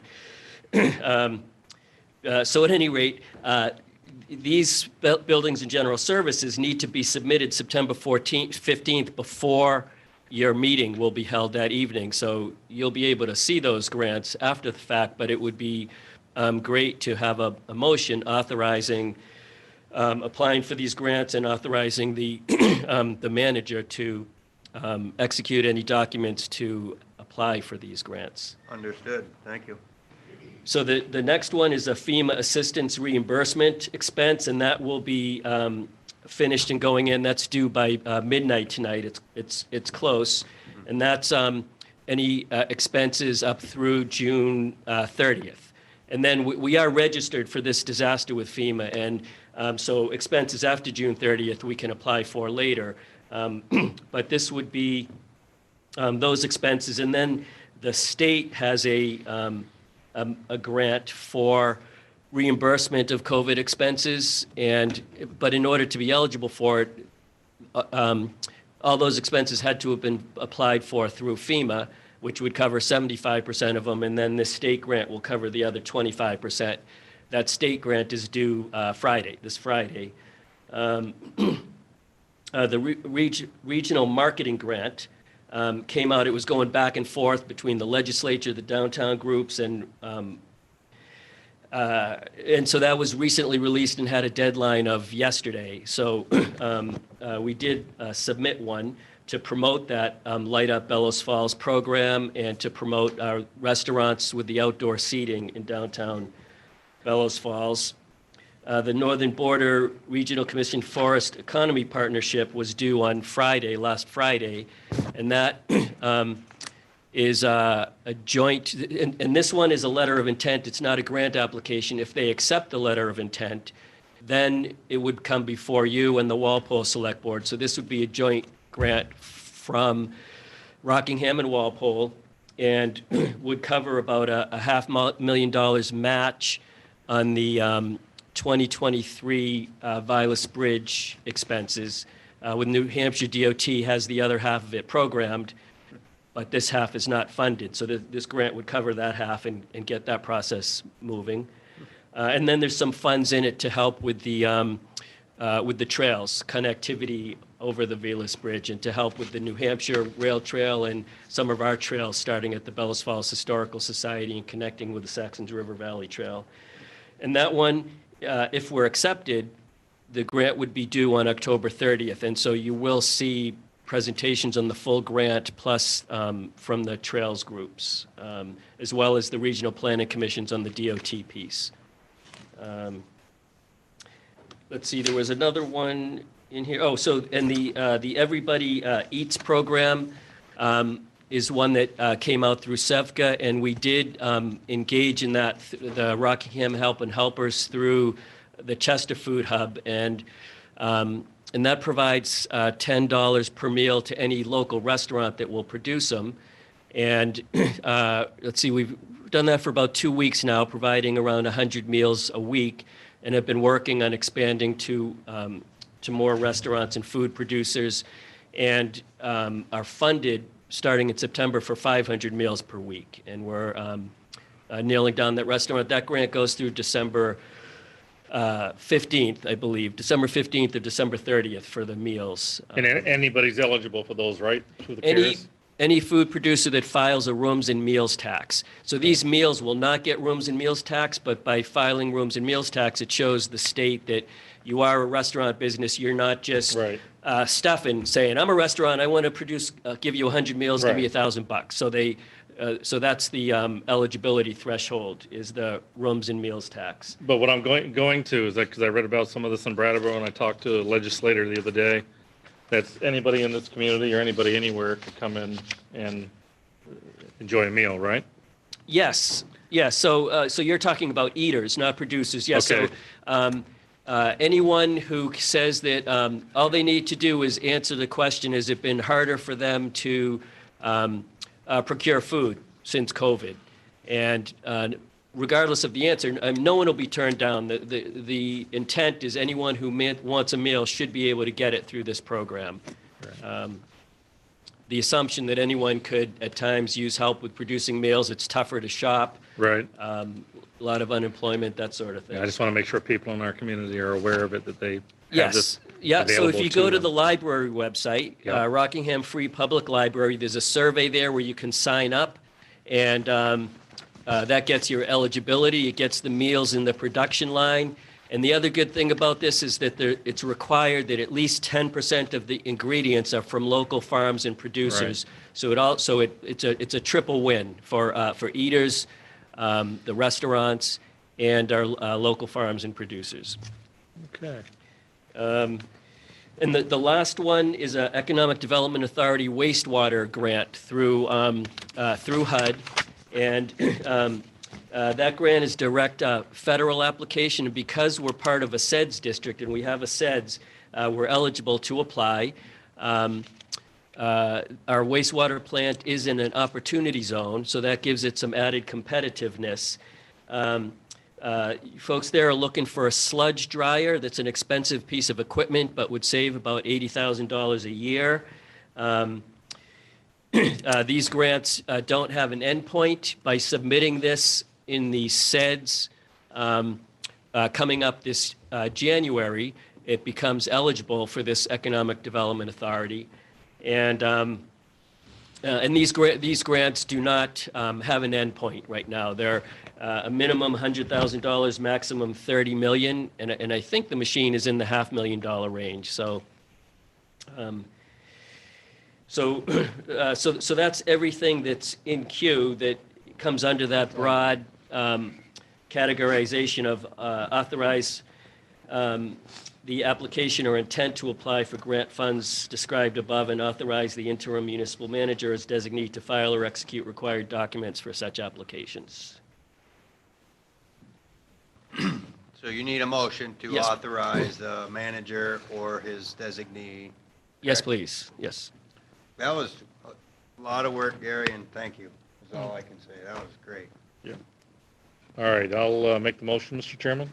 Okay. Yes, sir. Authorize the application or intent to apply for grants described above, and authorize the interim municipal manager or his designee to file or execute required documents for such applications. Second. Motion has been made and seconded. Any questions? And the other ones that you added on here that we don't have information on, the meals and the sludge dryer and stuff, is there any matching funds required for that? No. Okay. Susan, anything? Okay. Sorry, I was on mute. No, I'm all set, thank you. Okay, great. Thanks, Gary, for putting all the work in. Yes. All those in favor would signify by saying aye. Aye. Motion passes. Thanks again. So I would just like to report on some good news for Rockingham. We did just hear on last Wednesday and closed on Friday for a USDA housing preservation grant for $50,000.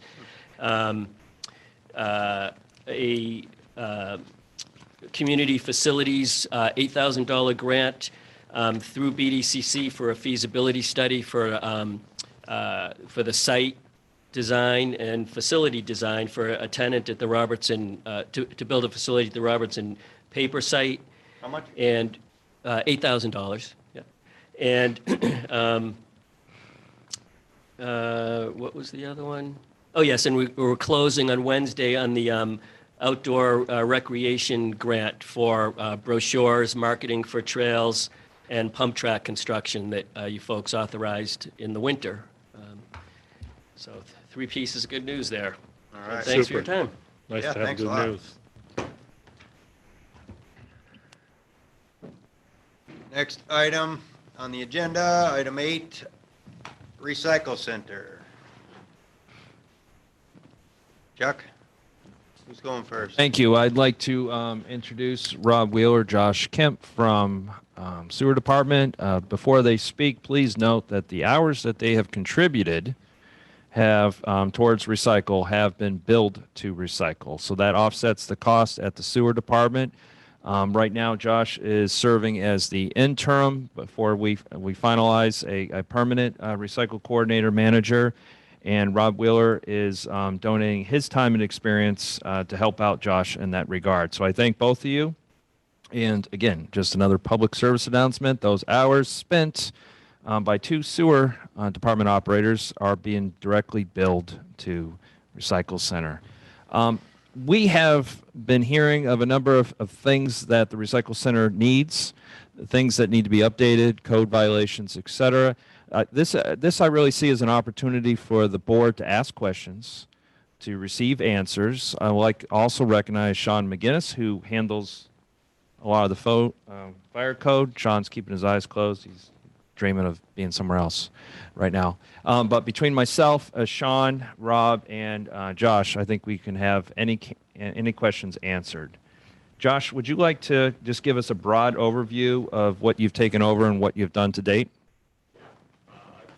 Hold on. We need a mic. I can hand you one, or there's an extra. I can speak louder. I have no problem with They that. can't hear you. Oh, okay, can't hear me at all. There's one next to Ben. Turn it on. Make sure the little red, there you go. Thank you. I got asked a couple weeks ago, go down there and take a look at the site, see if I was interested in helping out doing it. I'll keep it small and simple. I said yes, temporarily to take over and clean it up. As of right now, I've spent numerous hours just cleaning the site. Got inside the building, had some questions on what I saw, asked Sean McGinnis what he thought, and he said that it'd be good to have an inspector look at it. Gonna have an inspector look at it on the 3rd, 12:30. I'll be down there with an inspector, and then we're gonna go from there. Have purchased some few items, small items to go inside temporarily for basics that we needed, gloves, small stuff. So right now we're just cleaning up and then going from there. So if you guys have any questions, please feel free to ask, because there should be plenty. I don't have any questions right now. I'd like to hear if there's any more discussion.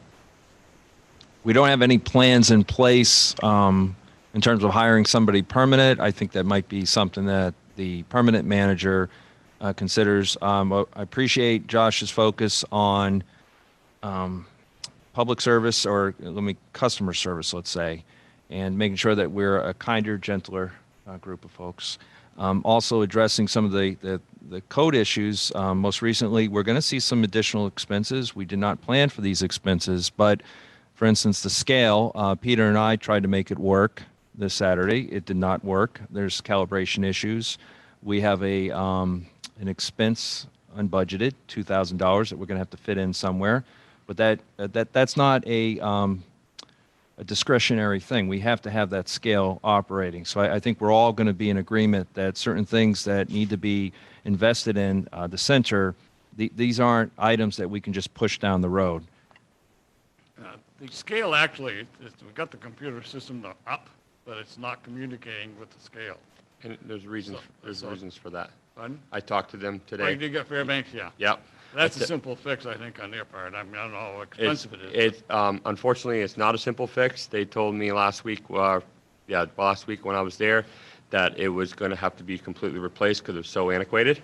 I knew that was coming. So it's there. It happened on Saturday, unfortunately, and they do not have replacement parts for it. So I did my part and called them. It's good to know. That's Yeah. not what I heard. That's No, all. I called them yesterday and told them I need to get a quote for you guys tonight. And I did that. Chuck has it, and we're going forward with it tomorrow, making it happen. Good, we need it. We may be using the last 9-pin point printer in the state of Vermont. I didn't think those existed.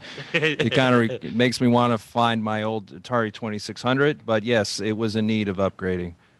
Well, can you get that to run the heating system in the Print's town quick, hall? I'll tell you, you want to see that, you hit that button. Windows XP. That sucker just, I'm surprised it prints that quick. So is it, so you said they didn't have the parts, but now that they've diagnosed the problem, they do have them? They 'Cause don't it's- have parts. We're doing a complete upgrade. Okay. Computers. But the they have computer- that. I talked to them today on the phone. They said they would have it on site. I said, we have to run tomorrow. If you would be there early in the morning, it'd be great. Oh, They really? said, we will make you first thing in the morning, 8 o'clock, we'll be there. Awesome. Okay, what kind of dollar amounts are we looking at? 2,000. It'd be it's gonna be $2,092.45, I believe. Okay. So right now we have Donnie eyeballing. If you've seen Don's eyeballs, that's what we call Plan B. And so getting that scale up and running, I think is going to be important. Essential there. He does pretty good, but there's, the other day, Saturday, when I was there, a load came in of pressure treated, soaked with water, so you know how much that weighs, so the both of us trying to get our heads together and figure out a number. The guy had no problem paying whatever, we could have thrown $200 at him, he would have paid it. He said, I haven't got any place to take it, so we had him, but we were gentle. One quick, simple thing, I heard about dumpster location was an issue. I moved them, I put them there personally because of drive-offs. And we had another one this weekend, we're trying to identify who it is. And that's the reason why the dumpsters are there, and it's been working good. It is a little congested at times in the back, but right now, that's my decision. And do you have plans for your now abundance of additional space on the left-hand side there? Still working on that, getting the trees removed. Looked at having tree service in Westminster, look at them, have them taken down. Other two highway guys possibly, once we get things looked at the other buildings, see if it's antiquated. No, where the roll-offs used to be. Yes. I don't have a spot for anything for that right now, just because it's out of sight, out of mind in the back. Has the topic of having the traffic pull in to the left and getting off of Route 5 and filing into lines That has come up, yes. and going that way?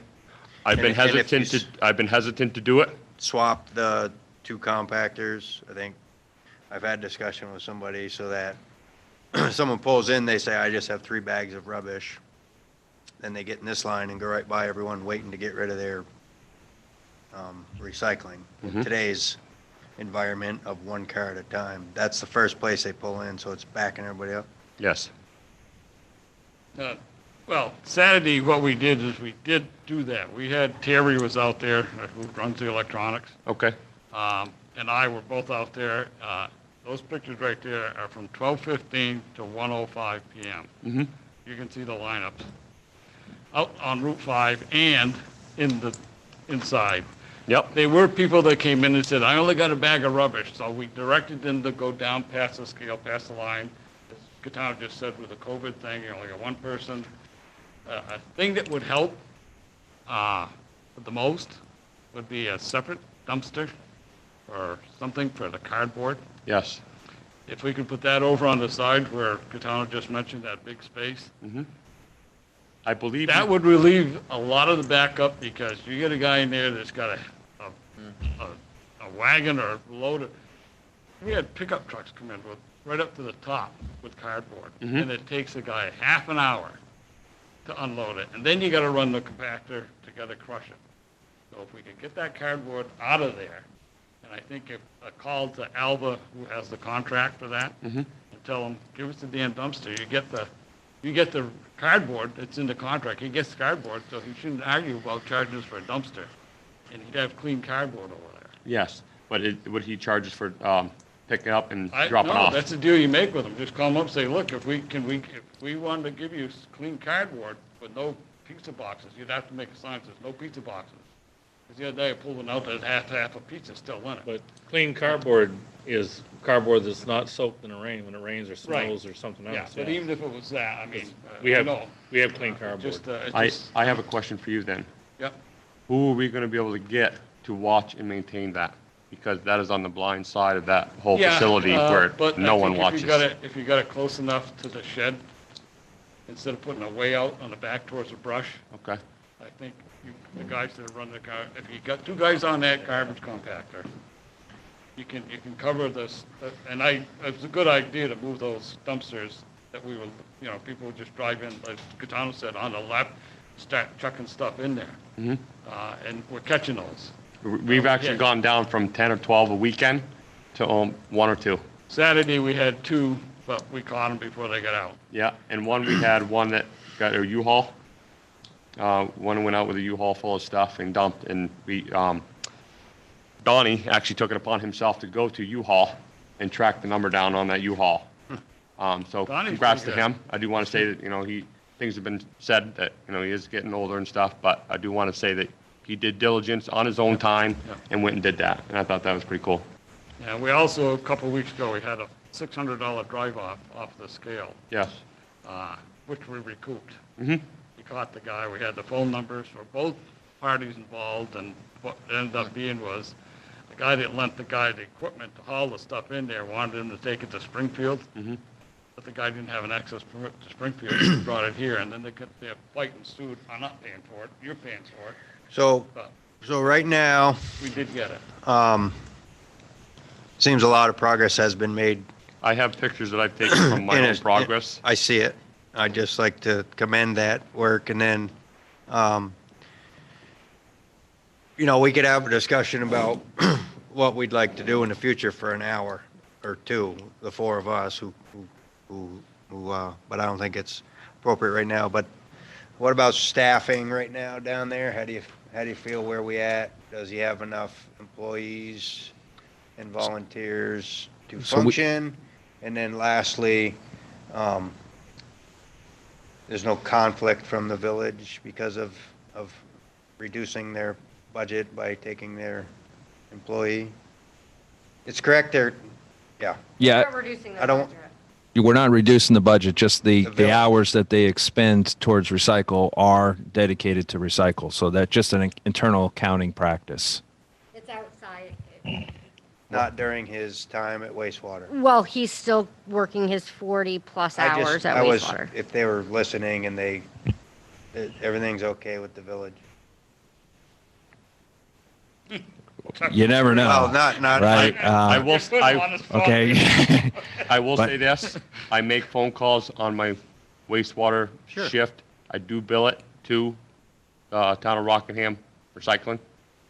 However, I have done most of my time, 90% of it, after hours, from 2:30 to midnight. Or well, I think you should be compensated. I'm not questioning. I have been. What you're that's been doing. taken care of on our end.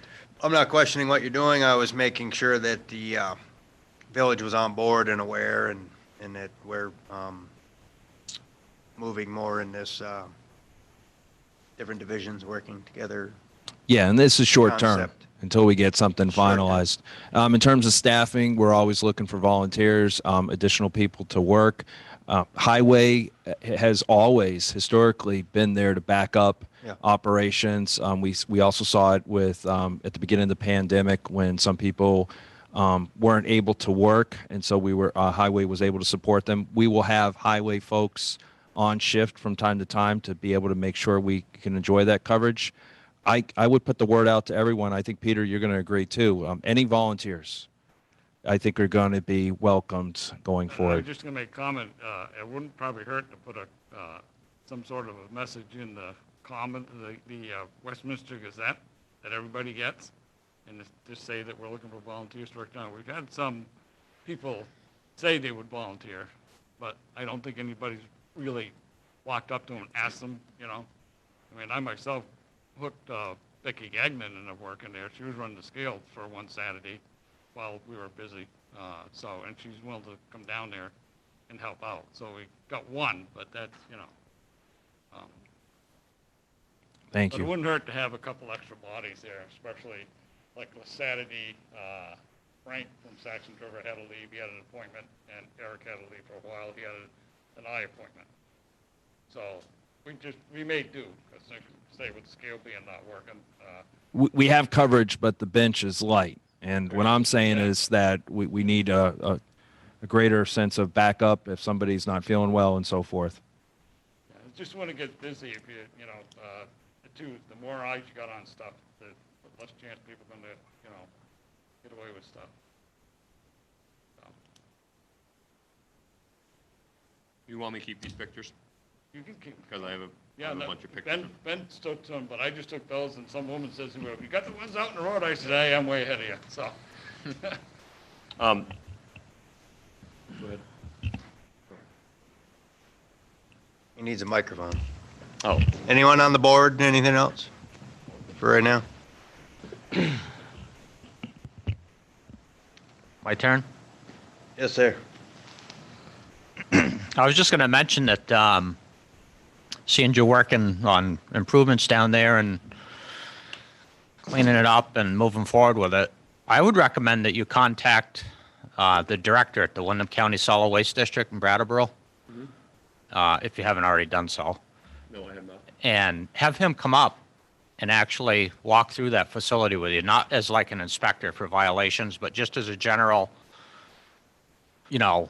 look and see, give you some input. He's been doing it for years. And I'm sure he could give you as well as the town some good advice on different ideas, things to do, what not to do.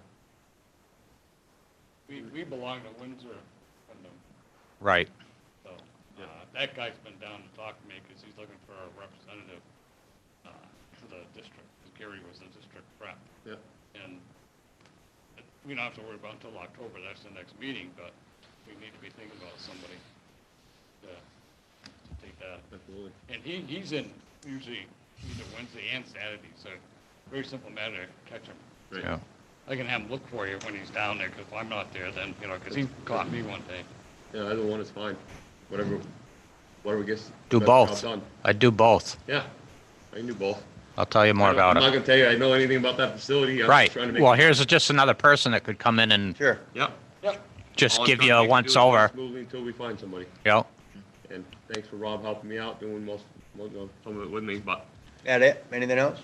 No. Okay. Anything else for now on recycling center? Yes, sir. You mentioned the violations. I think Shannon said she had a bunch of pictures. Yes, I have them.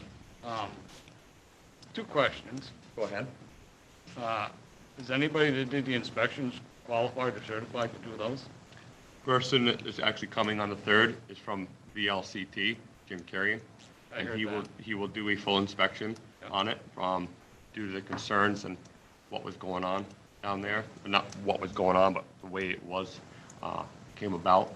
And he is gonna be able to give us all the information. So, what we suspect, what we saw, is gonna be verified then. Okay, so the violations that actually have been mentioned to the board in the emails from Chuck are just your perceptions, correct? They're not legal violations.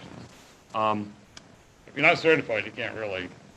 No, I guess if that's the way that's where you wanna look at it, that's fine. No, Yeah. I agree there's stuff, I'm not saying that. Okay. But also, anybody that does an inspection needs to have an agreement between the state and town unless they're certified to do an inspection. I completely understand. But Rockingham is not listed that we have that agreement, so they can't really. I understand that, I get it. I was told that by Wade. Wade told me last Saturday, so I knew that was coming. And I know I'm not certified, but I've been here 13 years and done all the inspections with Jim Carrion at our wastewater facility and stuff that's to be expected, how things are supposed to be hung up, seeing as how we have certain areas that are very unsafe, such as our tanks, and you could fall into, things that have to be chained off, things have to be lit 24/7, 365, exit signs, stuff that just isn't there. That's just the basic stuff. I'm not even saying, some of the faculty not wearing safety shoes on site when they're working around cars and automatic stuff, no lockout, tagout kits for the compactors when they're not in operation. I can get in them any day of the week, no questions asked, without leaving a key. I almost threw the keys out the other day cleaning, not knowing what they went to. It's just no key box, nothing labeled. I'm not trying to throw things out there. Yeah. I'm just trying to help as fast as I can for the next person to be handed down something better than what I was handed. I'm just gonna say that one thing, it's not a one rule covers everybody. I mean, that building down there doesn't have anything compared to what other places have. And I will say one thing, best improvement I saw was that damn porta potty down there. That And why, indoor, and the can I porta ask you- potty. Can I ask you why that would be? Why? Because Yes. that indoor outhouse is, it's a piece of work. You've seen that stuff. Yep. Yep. I mean, that's it sort of isn't bad for stand-up, but sit that's the down's sort of another violation story. I'm talking about. There's no running water. Well, that's a violation no matter what facility. It's a public facility. The chil- It may be That- public that's- facility, but public doesn't use it. Public go in that building. Yeah. It's a They go in public that building. but they don't use It's a it. public building. That is a So public anyways, building because there's, it's an And you know, absolutely, And actually, if you, Saturday, I was the only one to use that porta potty. Everybody else is still used to going in the building. They don't use it. it should be. Ridiculous. All right. I know, but it should be locked and shut. I'm not certified, but that's common sense so the stuff. guy's coming? He's coming tomorrow. Yeah. Good. Sorry, Thursday I the did 3rd. get some information from Gary. All the electrical stuff has been certified by the safety fire station. And that's was done okay. as of I when- even had Sean McGinnis walk through it with me, and he had They questions. did find one violation at the garbage dumpster because there was, on the conduit connection, there was no cover. I don't know whether that was intentional. They had to come back and do some work. Yep. Unfortunately, the guy got there, and I don't know. They did put a cover on it, so as far as I No, know. those are just. But and the same thing. Okay, listen. I apologize. We can't just have a discussion between the two of us about recycling. But I want to address it all for you. We You're all aware we of hear it. you loud and clear. I appreciate everything that's taken place in addressing the concerns and the hazards and moving forward in the time you're spending doing it. And, I want to thank you for your time, taking the time down there to visit. I knew you did that. Yep. And hopefully we can move forward and work together on this. absolutely. Anything else, Chuck, Stefan? No, we're good. All right. Thank you very much. Thank you for your time, Thank guys. you too. Thank everyone that goes down there and helps out. Guys all set? Gaetano? Yes, yes. Who is that? It's Deborah Wright. If you have a moment for public comment We do, yep. on the recycling. I appreciate all of the changes that have been happening swiftly and smartly and cleaning things up. I am concerned, however, besides the physical changes, what's happening to the accounting standards, updating and safeguarding the public money. That's That's another issue, that area that you have not discussed. Changes to how monies are collected there. I don't have the answer to that right now, Deb, but I guarantee it's on the list of things that need to change. Okay, thank you. Sorry, guys. Sorry. It's being reviewed, says Shannon. Deb? She's muted again, but I think, Oh, okay, thank you. That's what I wanted, to make sure that it's still on the list. Thank you. thank you.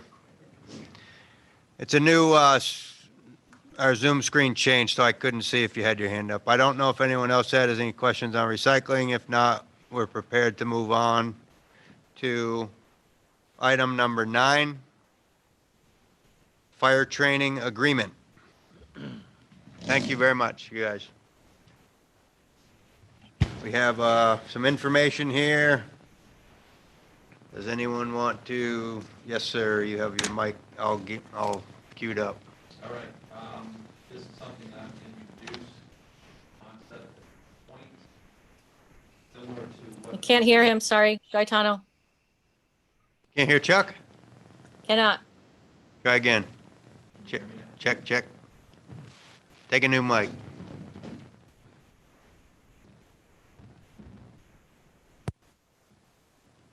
Testing. Can you hear me now?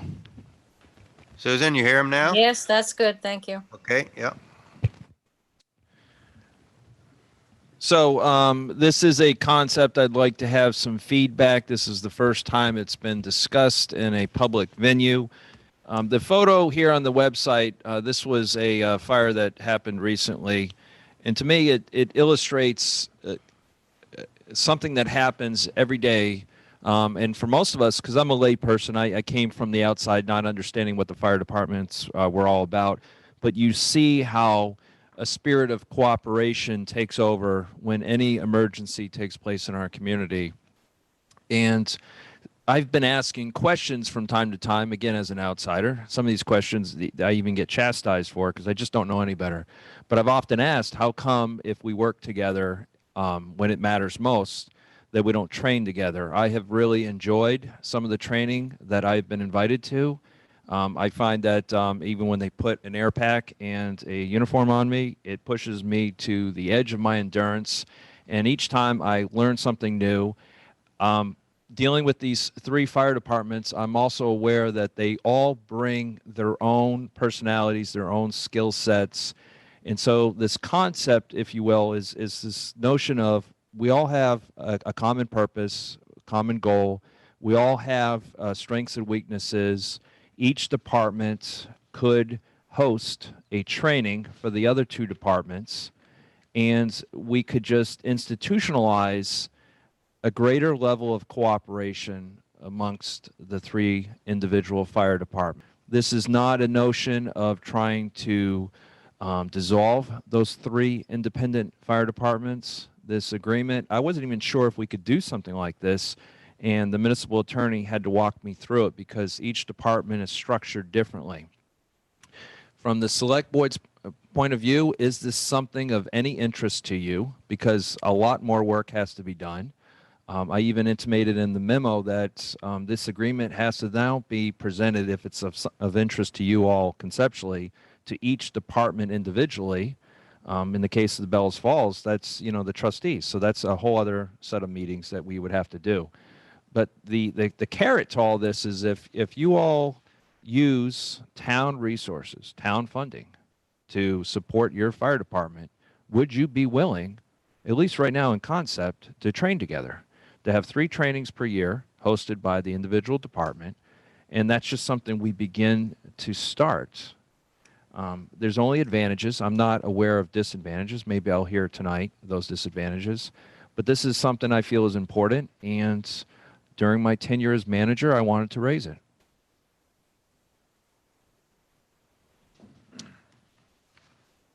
So are you asking us as select board, or you Feedback want on this idea. You want to hear from the fire department? I think it happens currently, and I think more of it happening is absolutely a good idea. That's how I feel. I've been a member of 2 of the departments, and we go to Rockingham often on their calls, and they come here. So I think you get to know them, but more of that, I'm in favor of any training. So you know me. Yes, sir. I have a minor problem with number 3, Chuck. Kind of heavy-handed to say that they don't want to play ball, we're going to cut off their funding. Does that include the fire equipment purchase policy where it's a confliction? The intention there is the funds that you would receive every year. We're not talking about. I get your point, so that a piece of equipment is absolutely critical. You cannot put that on the discussion table. That's Yeah, I just no. brought it up because it So we says- would have to clarify that. Yeah. Because that would imperil any kind of mission capacity, and that's a non-starter. I'm just asking them, to clarify. I just don't think. So I think the whole thing is a good idea to be. I don't know how the. yeah, I mean, there's 2 of the 3 departments' fire chiefs are present tonight. I think we should ask them how they feel about it before we feel the need to discuss how we feel. Well, I've already said how I feel. I did email Art, made him aware of the meeting tonight, and this subject was on here. So we have Chief McGinnis here tonight, and he was going to share his thoughts. I think that it should actually go before the 3 chiefs first. And we should discuss this before we move forward with this agreement at all. Has it been discussed with the 3 chiefs at all? Kevin and I have talked about it very briefly, but that's all. Do you get a response from sections everyone when you inquire about the discussion? I haven't really spent a lot of time reaching out to Art. I think a lot of this is the first night that probably the majority of these chiefs have probably heard about it. The only Majority of them? Yeah. There's 2 of them here tonight. Oh, That's the majority. yeah, well, that's the majority, but Kevin. They've heard about but it did you hear before about it? tonight. The only one the Okay. only comment I got from Art Smith was his concern on item 3.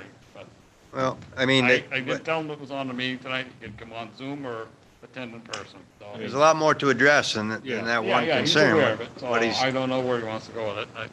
You know.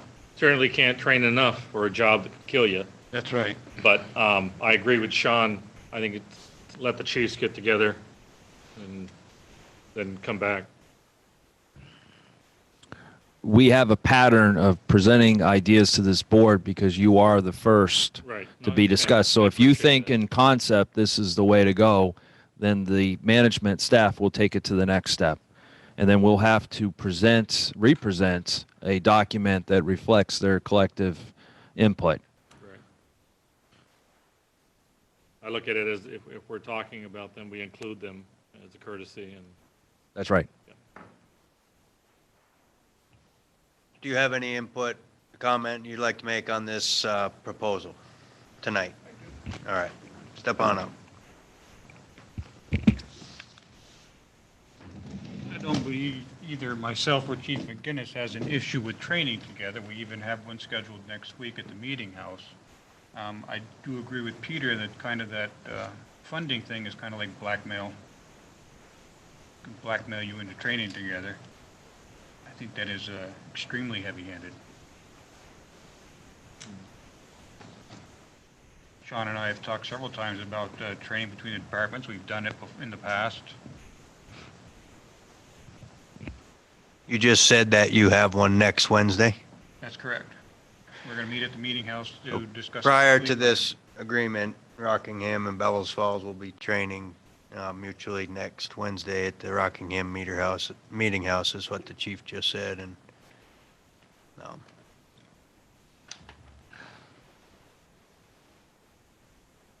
okay, I kind of feel like it was just wanted to be presented, discussed, and I think we all agree that the 3 chiefs should discuss it, perhaps with the manager. Or the 3 chiefs should discuss it and see how they feel. And then Ben has his hand up. I agree, the 3 chiefs should discuss it. And I don't know as if we necessarily need a memorandum of understanding right off. I think it could be tried first and see if we can just do it without all this. Yeah, we have typically trained, I mean, you guys know, we probably don't do it enough. No, but just a little push, and I Yes, think the 3 yeah. chiefs push, get together, and I think it would all work fine. Yeah, there's a lot of changes going on, and I think it can only get better. I We just will- have a quick question. Yes. No, I just don't know if having some type of agreement, multi-department agreement, opens up for funding for training or funding for that might be more accessible if you're approaching it as a 3-department training program. That has been discussed. Yeah, that's a good question because as you read in the top, they're all different organizations, and so that's a good question. We have discussed it.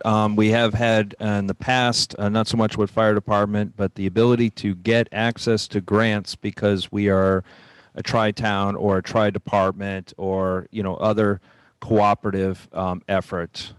I think the organic approach in terms of training, Ben, is something that does work. This would be taking it to another level where we attempt to host at each site and just every year 3. And that becomes a new expectation. I think that's something that's worth shooting for because sometimes things get busy and priorities, they don't get picked up. So that's something I would like to take very seriously. So didn't a round of grants just pass and Bellows Falls filled out a lot, Rockingham filled out for hose, or if you guys could explain, and did Saxon's ever also participate in the grants? We did apply for the Fire Act grant for all three departments. Saxon River, we were unable to access their account. It's done by a SAM number. So Sue's question about is it a benefit to have all three departments work together? We actually did apply for a grant based on all three departments. It's called a, I can't remember the exact name of the grant, but you can apply based on helping out your community. So if Bellows Falls applied for the grant, then we can also attach Rockingham and Saxon River on there, and it actually helps your chances of getting that grant. The fire grants are currently being dispersed now. I keep checking the site every day, hoping for an email, but I haven't seen anything. There's only been about 8 in Vermont that have been handed out, so this round anyway. And I think that Chief has filled out some on his own through. Yeah, we've applied for one through the USDA. I spoke to Gary this evening prior to the meeting. All the paperwork is in. The feds are looking at it, and he said it was a competitive grant. So we're hoping that comes through. I think that grant awards were delayed due to COVID, so we might not hear for another month or so.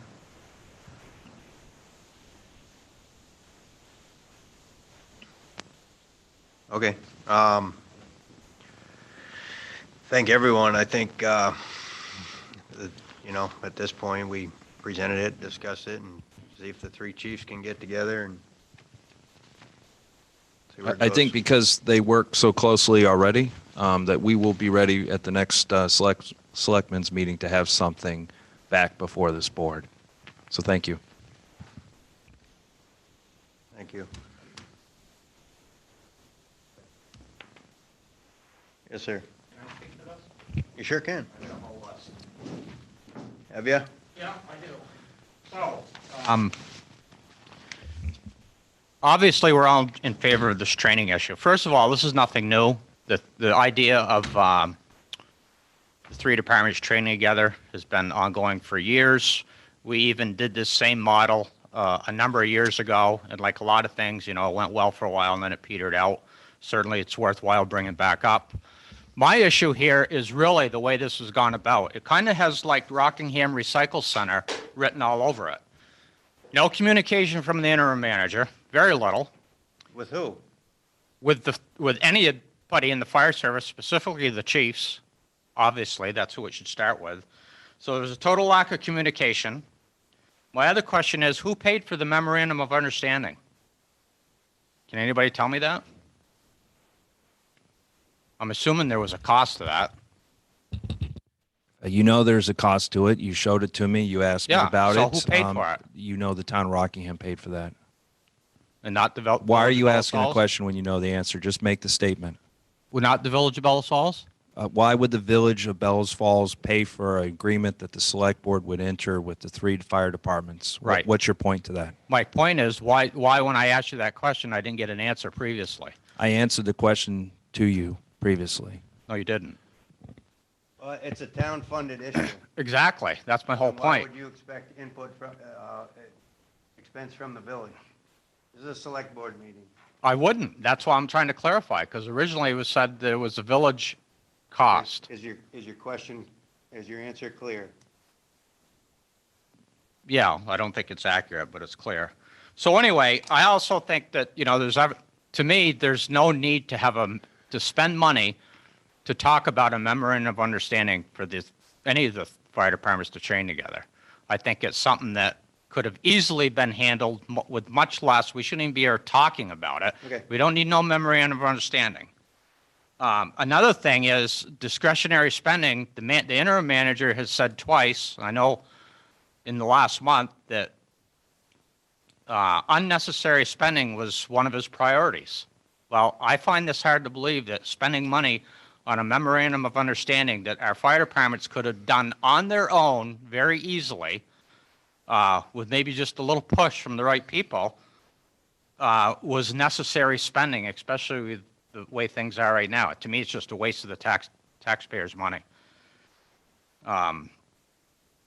I mean, I'd even go to the extent thinking that actually the interim manager should pay for it, because I think it was an awful waste of money when he had no communication with anybody on this Do you matter have prior more? to now. 'Cause you got 3 minutes. I do have a little more, yeah. You can stop me when my 3 minutes is up. It's up. Okay. Yeah, no, I was just going to say that I think it's something that, my last thing was, when we get a new manager, something that could be put on their plate. But I don't even think it needs to go that far, because I think we're all capable of carrying this out without a memorandum of understanding, spending money on attorneys. It's ridiculous. Well, how much did it cost? But it wasn't being done. You said that yourself. No, it slipped through the cracks years ago, Yeah, right? Okay, so here's Yeah. someone trying to get it done. Yeah. But you don't agree with it. I don't agree with the spending money and going behind people's backs and not communicating it directly. Well, going behind backs is your opinion. Well, when he doesn't talk to the fire chiefs in the departments that it's directed towards, and the first knowledge they have of it is yesterday, then that is my opinion, and I think that's fact. Okay. Would you argue that? I mean, But it's you also clear. just said it wasn't done and it could have been done, so he's trying to do it, but you don't like the way it was done. Right, spending money and not communicating with those that are going to be part of it. Understood. Could have been a simple fix. How much did it cost? And as a leader, that's the way I would have handled it Okay. to begin You're with. not a leader. Well, I think I am. You're representative in a meeting at the select board, and your time is up. That's fine. I did it, said what I had to That's it. say.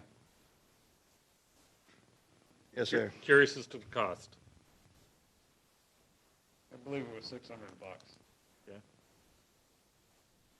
And I think it was BFFD, I think it came from Village, but without looking. I'm sorry, we can't hear that. I said it was $600 and I think it was paid for by the village, but I'd have to double check that. Looking at the warrants. I thought it was under their. It was billed to the village, that's error. That will be fixed.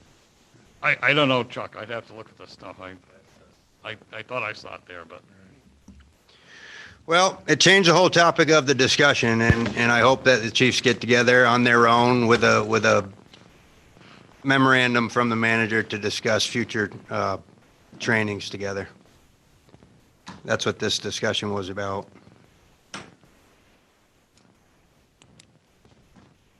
Anything else? I'll thank both you guys for your hard work and dedication. Okay? Moving on to number 10, facilities manager position.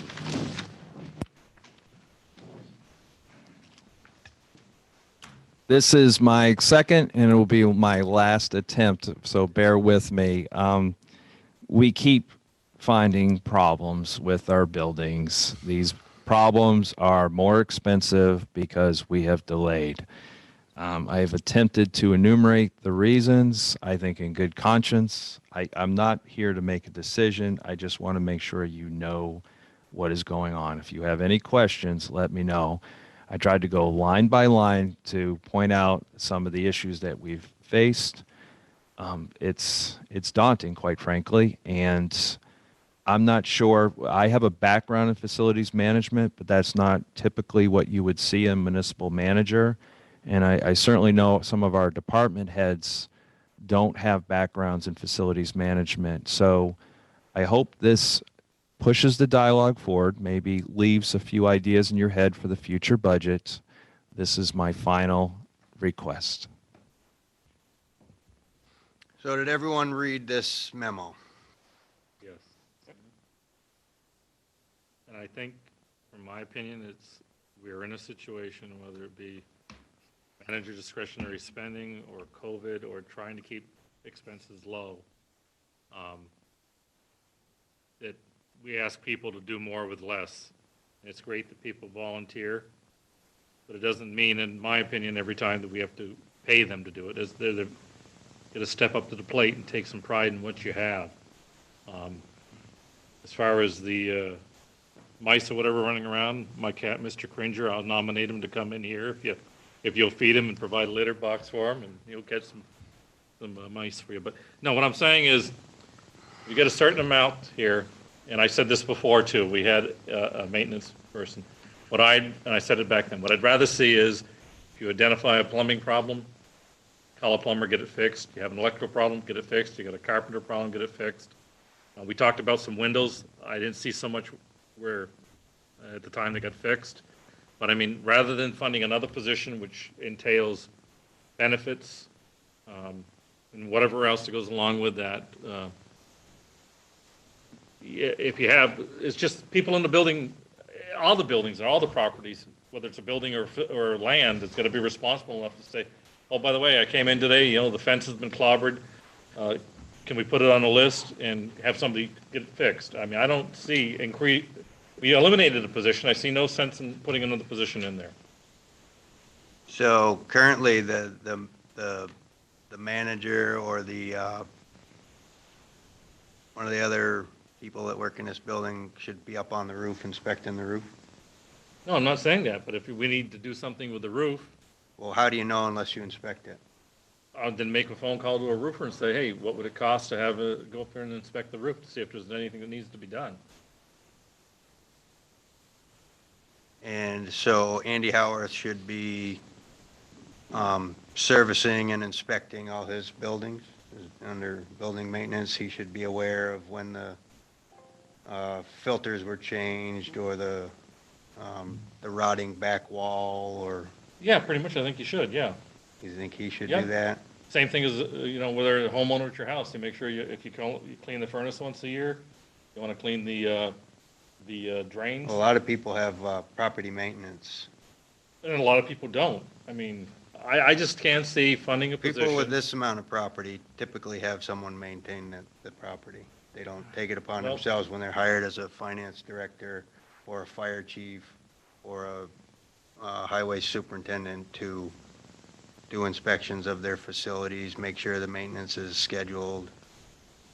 Then we pay someone to come Look in how here much and do it, overall inspect everything and give us a recommendation list. But to employ somebody to be here 365 days a year, Okay. I think is not a best use of our dollar. Okay, I think I completely disagree. It's Okay, absurd well, to not have a maintenance. You can, but. I do. It's absurd to not have someone maintaining all our property dedicated to that position. Not just this building, Yep, like the last one, yep. all of it. Yes, sir. Well, I kind of have to agree with Stefan. A facilities manager person, as described here, is probably going to be a person who goes on and inspects, and then what happens? He's going to call the guy to come and fix it anyway. So why are we adding another step in the process? We did have a person that was supposed to be doing maintenance on the buildings, and we got rid of him. Because So it boggles my mind that we get rid of people, and then we go and try and come in the back door with another person. My other comment is the third response here. You mentioned, Chuck, that you're worried about the hammer and the noise on the hammer. Why don't you move back to town hall? Your excuse was there's no foot traffic here, so what's the problem? So right now I share my time between the concession stand and the firehouse. I did write this memo because I was put up on the lift to look down at a chimney and was told that had we done a simple thing 10 years ago, which was a block seal, instead of painting it, then we would actually still have this chimney today. And that's kind of heartbreaking to realize that we're having to undo a significant portion of this building when all it needed was a seal coat. And the chief at the time, it was not his fault. He's not a mason. He thought painting it would seal it. And it turns out painting is not only does it not seal it, but then it prevents us from sealing it in the future. So it was this really negative thing to see this happen, and it was so unnecessary, and it's so expensive to fix it after the fact. So yes, I still share equal time concession stand, greeting people. I like that visibility, and at the fire department. So the follow-up question, where do we stand with the manager's office? We're in the process of hiring a new one. Where does that, is that empty or what? It's going ready on? to be filled. I understand the only thing in there is a table. What does that have to do with the maintenance position? I'm asking the follow-up question. Because he complains about the noise of the jackhammer. He's not complaining about the noise. Yes, he Read is. the chimney. Read it. Read, I just read it, Peter. He's He states he's been complaining about the listening. noise on the hammer. Why is he working in the village fire department? I know, you instead of already, the town hall? you already said that. He's not complaining about it. He says he's listening to it and stating the reasons why that he just re-explained right here. Okay, you got a question in the back. He's not complaining about it. You have anything? Um, One minute. I don't know what the order is. that just real quick, we used to have someone from the highway department that partially did Some of these repairs. well, not necessarily the repairs, but coming down here and checking this building, because I don't expect someone that works here to check this building out, but I expect someone that works, the head of the highway department, to be in charge of those two buildings and schedule the furnace to be clean, stuff like that. Pepper Anderson was a unicorn. He was one of the first people I called upon taking the position of the manager to see if he would be interested in returning. He was unique, and in fact, the position is modeled after his. He just brought an intellect and an understanding of what was needed, when it was needed. He knew to put contractors on notice that wasting money was not going to be tolerated. He's that gentleman that I want in this position. Yeah, I mean, we've talked about the previous maintenance position, but that was when we lost the heating system at the rec center under that maintenance, the last maintenance position who was here, who in my opinion never left this building. So I'm not looking for that caliber of person in someone to fill this position. If you get the right person in there to do the job that needs to be done, it would be a completely different story with what we see. That person spent just about their 40-hour week in this building to the tune where the public was complaining about it. So during his tenure, remember when we got the bill to replace the heating system at the rec center? And I said, why is it $7,600 for the heating system? It's new. And the answer was it never got serviced or looked at, and nobody knew why. So I think the caliber of the person in that position would make a huge difference. And I'll just check with Susan, and then I'll get to you. Yeah, no, I mean, clearly we have a problem with maintenance. That's not a question at all. I think it's just a question of what person you put, what the role is of that person. I agree with Stefan. I don't think this is a 365-day job. And I don't think Pepper is, I mean, he was a unicorn. He's an individual. I mean, we're lost without him, really, in a lot of ways. But that he's not the only one. There are plenty of people in our community who have the ability to go into a building, see what needs to be done, follow a maintenance schedule, and maybe they're also the same person who in the wintertime is plowing the sidewalks. I think we have to look at this as a bigger position than someone who's just going around and inspecting and finding the things that we need to do. You can hire that as an outside service once a year or once every 6 months or whatever. I'm all for having someone in a maintenance position for our building, but I don't think this level of staff person is required. I think we really need to analyze what is needed and what position we need to define for that. And I think it could go back to part highway, part maintenance, because highway is always looking for the snow, the sidewalk plower or the shoveler. I don't think you're going to find someone of caliber to repoint, in my opinion, the repointing the south side of the town hall that we were fixing to spend. But he is not this position isn't described as that. It's described as somebody who's going to contract out to the person who's going to repoint. At No. least that's how I read it before, unless it's Okay. changed. I would add that I'm not looking for someone to walk around identifying things. I think we have plenty of those people. I'm looking for someone who could in-house point this south side of the town hall. I forget if it was $15,000 or $30,000, $26,000 we were going to pay the mason to do that. Did that ever happen? It never happened, but we funded an incredible amount of money, which I questioned at the time. To me, you find the right caliber of person, you'll save yourself money with this position. I'm also not looking for someone to walk around and identify and, Well, then the description has been changed since the last time I read it. okay. I mean, I agree. You need somebody who has, I mean, ideally, they could probably keep someone who has the skills to do all of that busy all the time. I mean, we have jobs that did not get done Yep. because we lost the maintenance guy in May who was scheduled to do things through the summer. They didn't get done. They were on the list for a long time, so I'm not going to blame it on Not everything. Painting the a lot of it. the Meeting not house? everything. Painting the meeting house, other things that were on the schedule, fixing the drains on the roof. He was here every day and they still were leaking when I went up there a few weeks ago, when we had the big leak. He hasn't been here since May. But I'm just saying that They've been leaking the whole time. It was on the list of things to fix. Those leaks were there for at least 18 months. we've known that they've been there.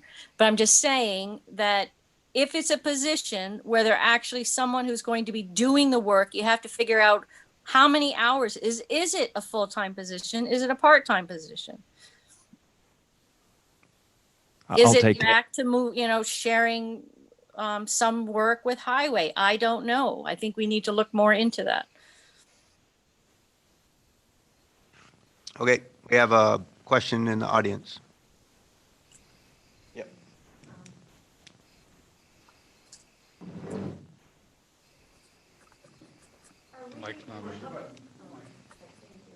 Public able to see this job description? This is a concept. I don't want to get into it because if it goes nowhere, this board can just tell me that, and it goes. This is tonight. Is it? I understand. Okay, Yeah. I understand. Well, I wanted to thank the manager for how he's made us much more financially responsible really, really quickly. And I want to thank Shannon again for keeping this budget in order and getting it under control. And I just want to say I'm a girl, right? But I'm a project manager of a building that my retirement is now in. Because these old buildings, especially in this town, have not been cared for, many of them. And looking around here, what I've learned in the last 3 years, I knew something about this, but now I know an awful lot more. Please don't be penny wise and pound foolish. This town needs this position filled. So I wish I could see the particulars, so I knew if we were talking about someone just to make repairs or someone to truly be a project manager that doesn't come in and, see something, fix it. Problems are there long before you see that they need to be fixed.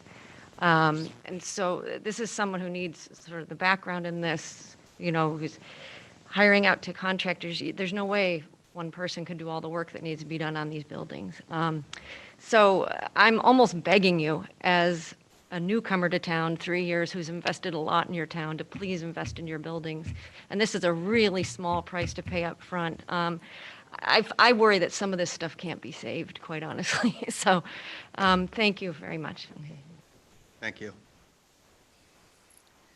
That sounds wonderful, and of course Chuck and Shannon, they're paying attention.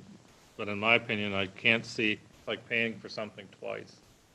I can't see paying an individual and then paying someone to come in and repair that. And we're not going to probably wouldn't find another individual like Pepper that would be able to be a master of all trades there.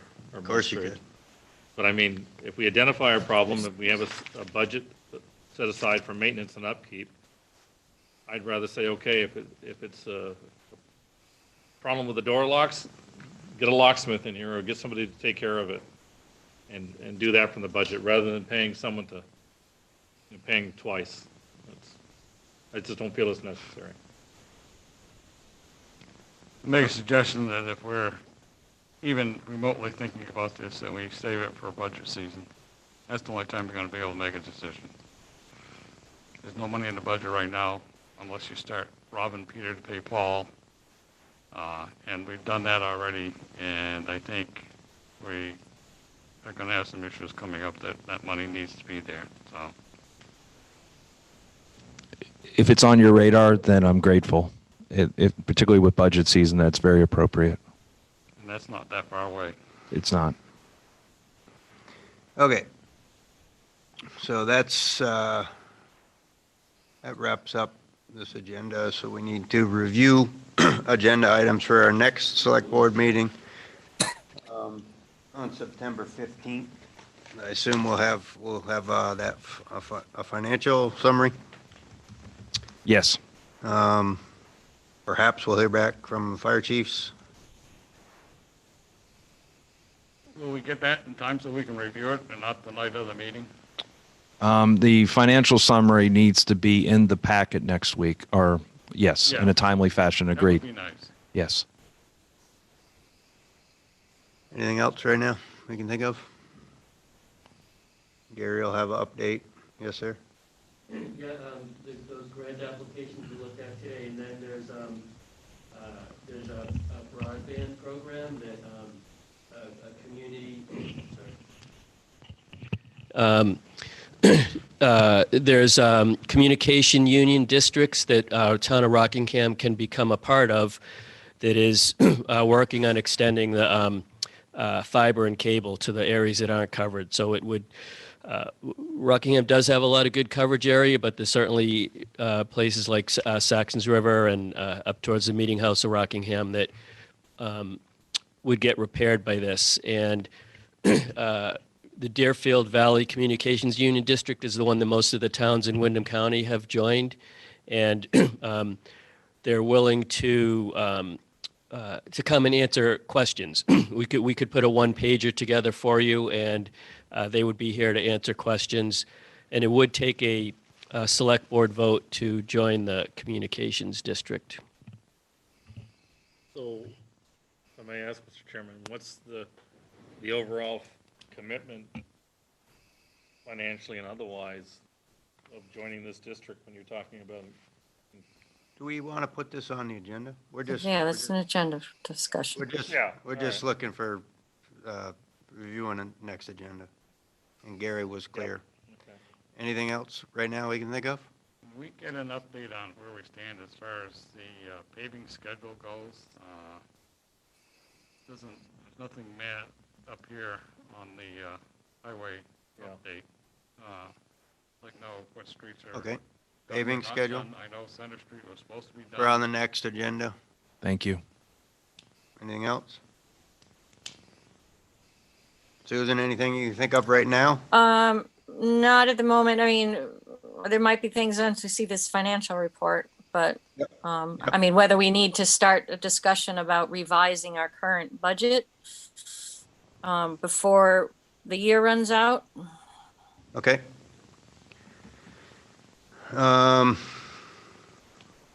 Next joint board meeting, what's the date on that one? That could be, That's the third, the fourth and the fourth, I believe.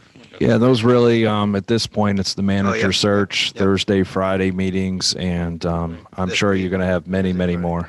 yep, so that'll be manager search. Review and approve orders, bills, and warrants. We don't have any in front of us to sign, do we? We don't have any here to sign. I know I signed one the other day. Got some emailed, so we're I wouldn't entertain a motion there tonight. Other business, Susan, I'm all set for now, thank you. Stefan? Yeah, and I'm not directing or anything. I just think that the square, it'd be nice if we could have, or I hate to say it, but think about chip sealing the whole thing all the way up to where it ended the last time. That's Personally, surely not in the budget. For having it done, yeah, I understand it's budget, but I want to make the comment. And when I look at Grizzle Drive and that project, in my opinion, having worked construction, et cetera, it looks really great up there. I've had a lot of people comment about that. And a good job by all. But that was done with the elements of ideal temperature, in my opinion, and ideal conditions. Perfect timing, warm weather, everything adhered. It looks really great. I wish we had had that here downtown. That's all. We have any update on Barker Street property? Yeah, the last the update we had was a week ago. They are attempting to have it all demolished, privately funded, and they're going to rebuild on site. A week ago, that was a discussion? Their discussion? Tony Gonzalez is his name, and Okay. he's working on that right now. I left it with him that any permits, anything he needs for assistance, we would be there. Wow, thank you. Thanks a lot.